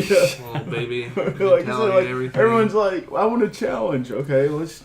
There's a remake of Mario and Luigi coming out that I keep forgetting about. What? What? Superstar Saga. Really? The first oh, one? wow. Yeah. On 3DS? Mm-hmm. Oh shit! I'm Fuck. still, yeah, Well I'll get then. Dude! I love that game! that. There's like no advertising for it. Holy shit! Yeah, it comes out in like October 2nd. Yeah, it's probably one of my favorite wow. Mario RPGs. Have you played any of the Mario RPG games? RPG? Yeah, like the GBA games, the DS ones, any of those? Yes. Okay. RPG. Yeah. Yeah, they're real good. RP? No, I remember Mario RPG, but I don't think. That's They're a like the SNES same game. kinda- Yeah, That's- it's kind of the one's modeled after the other. A little bit. Okay. Those games are fucking so good and they're so well written. Just I love them so much. That's good fucking news. That's what that is. Yeah, dude. I'm definitely gonna get that. Pick that up. I had no idea. Mario and Luigi. Not Okay. not in like the forefront of my mind or anything, but I'll definitely get it because it's. I don't know. The sequels are pretty good, but I'm just a huge fan of that original game. It's kind of like just. I mean, Mario and Rabbids for me right now. It's kind of a similar situation to me with those those games he's talking about. I'm excited to check that out. Yeah. I had to bring up a list because there's so much coming up that I forgot. Wolfenstein 2 will probably be fucking excellent. Wow. Fuck, dude. That's the 27th too. Fuck. Dude, the first Wolfenstein, holy shit. It's I'm great. gonna say it, like, Doom was great and everything, but Wolfenstein was more my speed. Like, I fucking loved It's Wolfenstein. good stuff. Man, I'm excited about that game. I have to check it out. I forgot all about it. But, Forgot all about but the the thing second is, though, what are you going to play first? Because that comes out Let's the play 12th. Mario. Mario, yeah. I don't want to Mario. get anything about that game spoiled or anything. Yeah, Mario was first. Mario first, like, regardless. Like, Battlefront 2, might Yeah? get that. I'm not Probably gonna sure. get that one. Well, You getting it on PS4? PC? I'll PS4? get it on PC, but no one's gonna fucking play with me. Do you So get it on yeah. PS4? PS4, I I'll play probably with will you. not, because I'm not paying to play online. Fair enough. I'm not gonna do it. not when I have another option. I'll give you PlayStation Plus for Christmas. Oh my god. Well, thanks.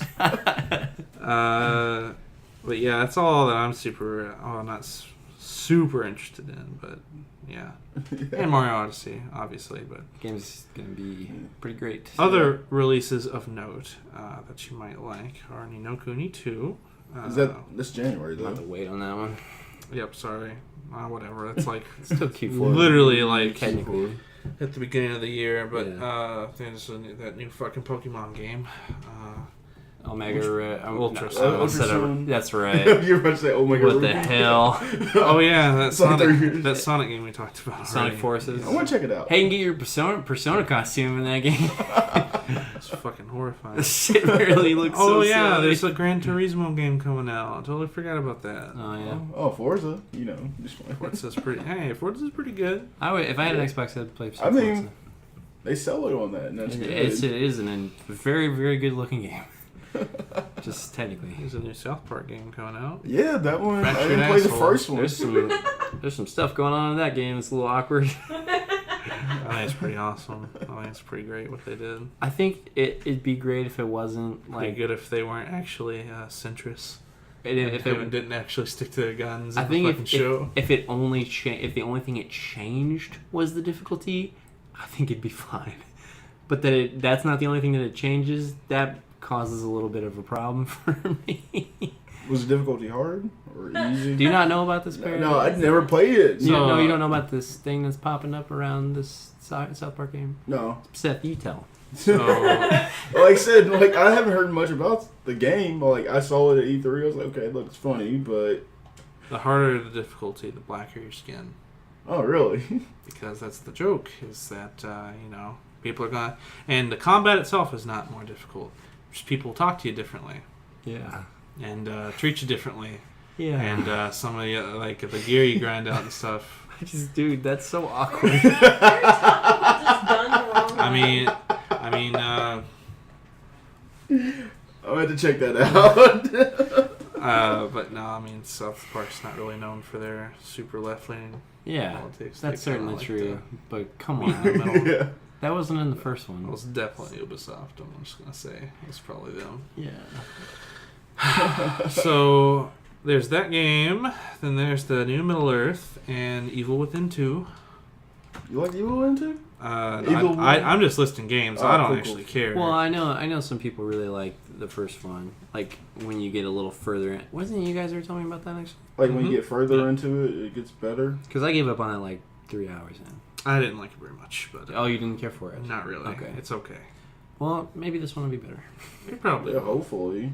Yeah. They're not advertising it very well, so I actually don't have any hopes Yeah. for it. I mean, I don't actively want it to be bad. I No just one did does. not care for the first one. Just That's make all. Shinji Mikami come back. Yeah, there you go. That's like Stop fucking around with Yeah. whatever his name, whatever that studio, Tango Gameworks. Oh, What a stupid name. Might as well be Blue Hole. Gran Turismo Sport, though, I really do like bringing out the racing wheel and having to go with that. But that doesn't matter because Project Cars 2 is coming out. So, Isn't Need for boy. Speed come out this year too? Yeah, Need for Speed comes out. That's not really a racing simulator. But yeah, Need for Speed Payback, which might actually be a good Need for Speed game this time. We can only hope. We can only So, hope. last one was pretty bad. I think the last one I actually played thoroughly was Midnight Club. And I don't even think that was a Need for Speed game. Nope, that was Midnight Club 3 Dub Edition, I'm assuming. Is the last one you played. Not Need for Speed, that's Rockstar. Rockstar made that. So that's upcoming releases. What are you excited for, Alex? Mario. Yep. Mario. Yoshi's Island on Yoshi. my Oh SNES my Classic. God. Because Anyone come over and play that? I have the cartridge. Actually, no, don't, because one of my... It's like the nerdiest thing ever, so just tune out if you don't give a fuck about RGB and SCART or anything. I converted a component, it fucking broke, so I can't. oh damn. Oh yeah, what a shame. I guess I'll just have to degrade this Yeah, video, exactly. which still looks fucking amazing on Yeah. that CRT, but... I don't know. I'm just excited to hear that music again, and because I don't have the cartridge, and I haven't played the original version of that game since I was a kid, so it's gonna be nice to jump back in and hear the music again. And It's pretty excellent, man. I love that game. I love that game so much, and it's different whenever I can just pop in BioShock anytime I want. It's right there. But Yoshi's Island is kind of almost like this mythic lost thing for me, because the only version you can play on the eShop is that Game Boy Advance version. It's alright. Music's super compressed. Yeah, I'm just not crazy about it. So honestly, really and truly, I'm not bullshitting. That's like one of the biggest things I'm looking forward to. But yeah, Sweet, man. a lot of Nintendo stuff. Really, There's nothing wrong with that whatsoever. Samus on Friday is gonna be huge Hey, they're back, man. Nintendo's In a- back making fucking Baby, video come back. in a games. big way. I mean, what you just told me about the Mario and Luigi, like that's crazy news too. Like I'm all over that. They got a coup de grace, the 3DS, before it finally stops being relevant. I know they're having that direct tomorrow. Yeah, That's with tomorrow. upcoming 3DS games, I can't wait to... I know, right? I don't think they're... I think there's I gonna mean, be I think like... we're gonna showcase upcoming- Pokemon. We're gonna discontinue the 3DS like next... I'm sure that's probably what's gonna To answer that question, Perry, no, I don't think we're going to see any Pokemon unless it's 3DS. Oh, you're talking about for 3DS. Yeah, I thought you were just- talking about the just- I mean, Switch. I'm Yo. sure, yeah, Yeah. they'll talk about Yeah. it. Just like they're like, more Mario Odyssey info. I'm like, I want to play it. It's Come just on. like, I don't I care. I don't want any more info. I mean, Just spoil that's it for me. Actively staying away from everything. I mean, that's I've the only thing. I've only watched one Treehouse video. That's it. I don't watch Treehouse. That's it. I watched the first trailer. I watched the Treehouse video. That's it. Well, like you said, it's like that Mario and Zelda thing, like where you don't want to see anything, hear anything. You just want to go in blind, kind of. Yeah, like, I was able to go in pretty blind with Zelda, so it was nice. I saw the trailer in like a really, really small amount. Again, it was a Treehouse video, and it was just of them showing the Paraglyph. the magnet Oh. ability, and I was like, Huh.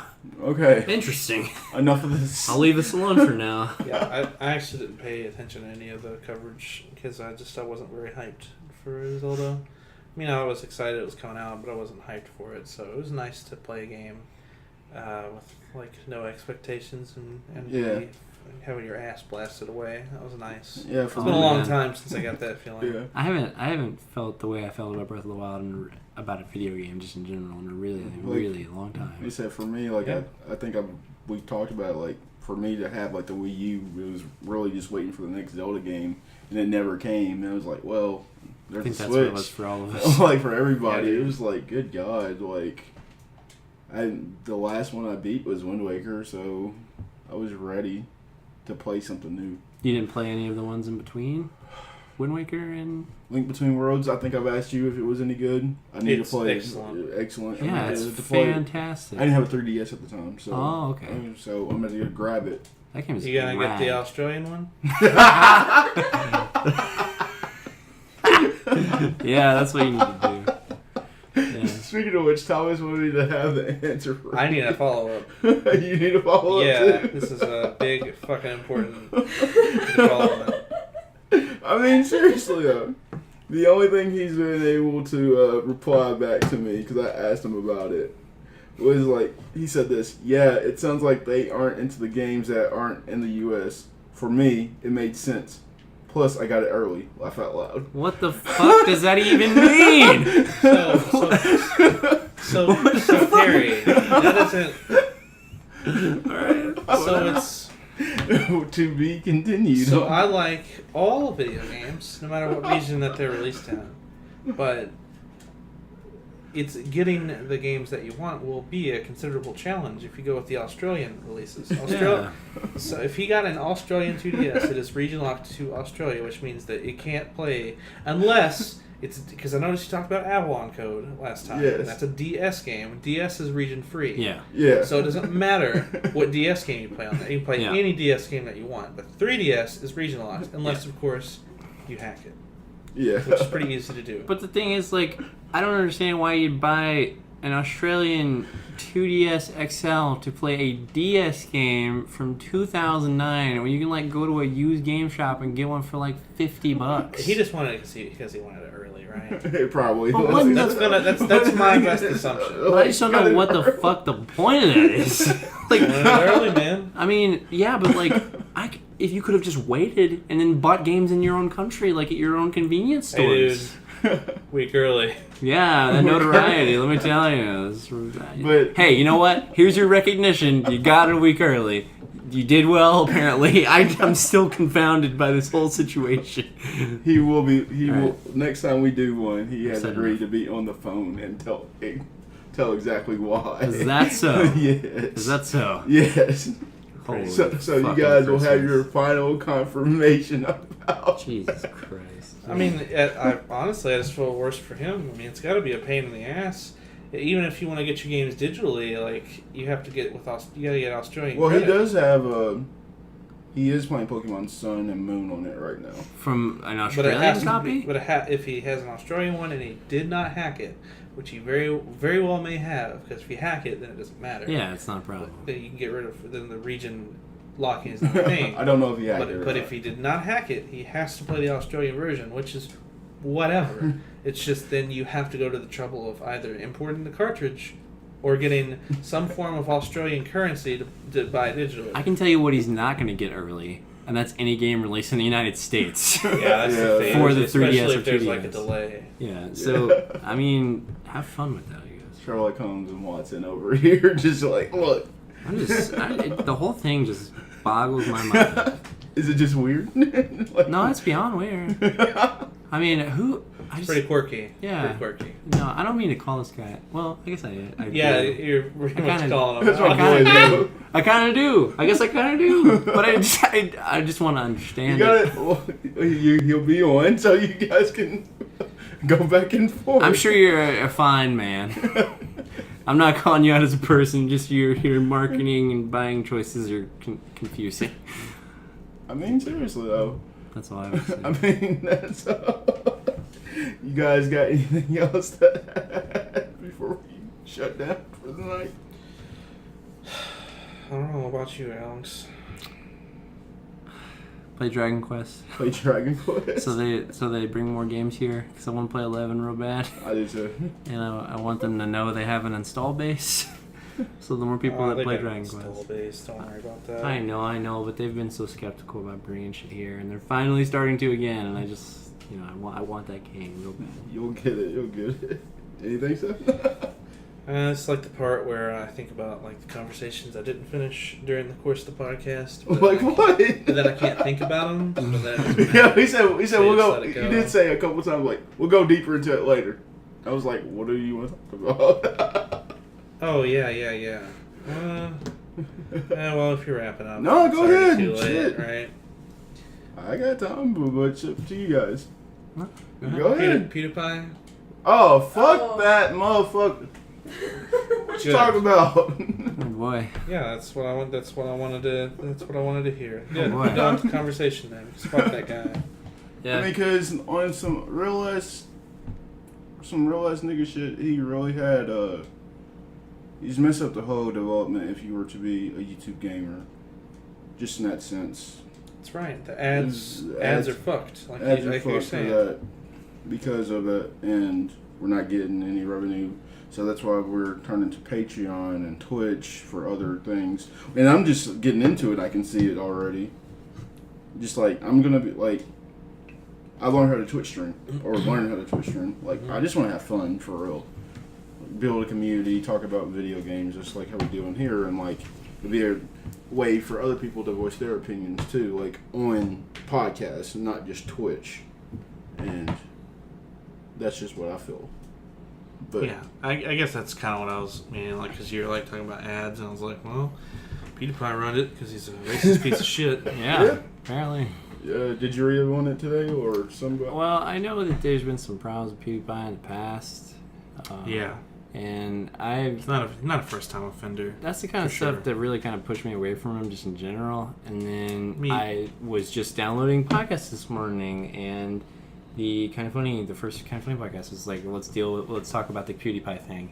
And I was like, oh shit, what happened? Shit. And then I saw the headline of the Waypoint podcast was like, let's talk about the PewDiePie thing. And I was like, what did he do now? You know what I mean? And then I clicked on the description of the Waypoint thing, and it literally that video is pretty horrifying. yeah, it's and then I listened to Austin Walker talk about it, which he's obviously got some perspective on it because he's an African American male, and I really wanted to know what he had to say because I think he's not only very, very intelligent and a very eloquent speaker and writer, and I thought he summed up everything well. So everyone go listen to what Austin Walker has to say about this. On which podcast?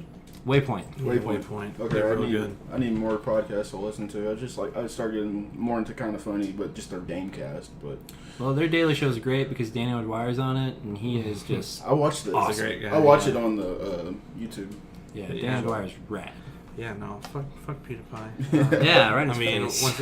when he started with his early career, he made shit tons of rape jokes. So and then with the came the Jews. anti-Semitic Yeah, jokes, and now he's just fucking racist. So and that was not heat of the moment. Yeah. No one What says the it like fuck? that if they're not using it Yeah, on the like regular. Jesus Christ. For real, man. That's That was some fucking hatred going out of that. The thing that's been pointed out the most is that if that's what you say when you're angry in front of millions of people, You got a problem. how often do you use this like in a sorry. practical sense, Yeah. like when you're not joking? yeah. You know, like that's the thing. Like If you're using it as an insult, you obviously don't think much you black fucking people. know what you're doing. Yeah. You do this like every fucking day. I'm like, no, I just slipped out. Like And that's like, not all right that it just He's a slipped piece out. of shit. Like yeah, man, I don't know. It's, like you Was said. it a Twitch cast or a pre-recorded? He's just playing Twitch, playing Yeah. PUBG, and he Okay, just so called it's like- someone a If he recorded Hard it, and fuck. said it, and then posted that anyways, that would. nope. No, I don't think it's acceptable regardless. No, it's not. Hell I'm no. just saying that Like- would make it a million times And worse like, if he. I'll just go ahead and say it. this Like, is my girlfriend, by the way. She's on the Oh yeah, couch. she's the disembodied And voice. she's It's your just- hand, I think. Yeah, no, that's exactly what it is. I have a sock and everything. It's really interesting. But she's just, we all feel very strongly about PewDiePie today. I mean, like just to stand in this room as a black male in front of 3 white people. It's just cool to see you guys stand up against it. So it's just good to see that racism is dying, and it starts with our generation, just out of kindness. And you guys don't stand for it, and we won't either. Well, we're gonna wrap this up, guys. Good talking with you guys like normal. Where can we find you at on Twitter, man? Well, you can find me not tweeting almost ever. All I do is retweet and like things. Oh, yeah. At Seth_Fulkerson. If you'd like to read mine and soon to be some guest editors' works, you can go to colorcastmedia.com. I also have a Facebook page and a Twitter, all with the same name. And a YouTube channel, which you have to do some doing. I can't get a custom URL on that yet. There's only one video, but it's me, Tyler, and Alex talking about a game, and those take a lot of time to edit, so it's probably going to be a long time before the next one. A lot of effort.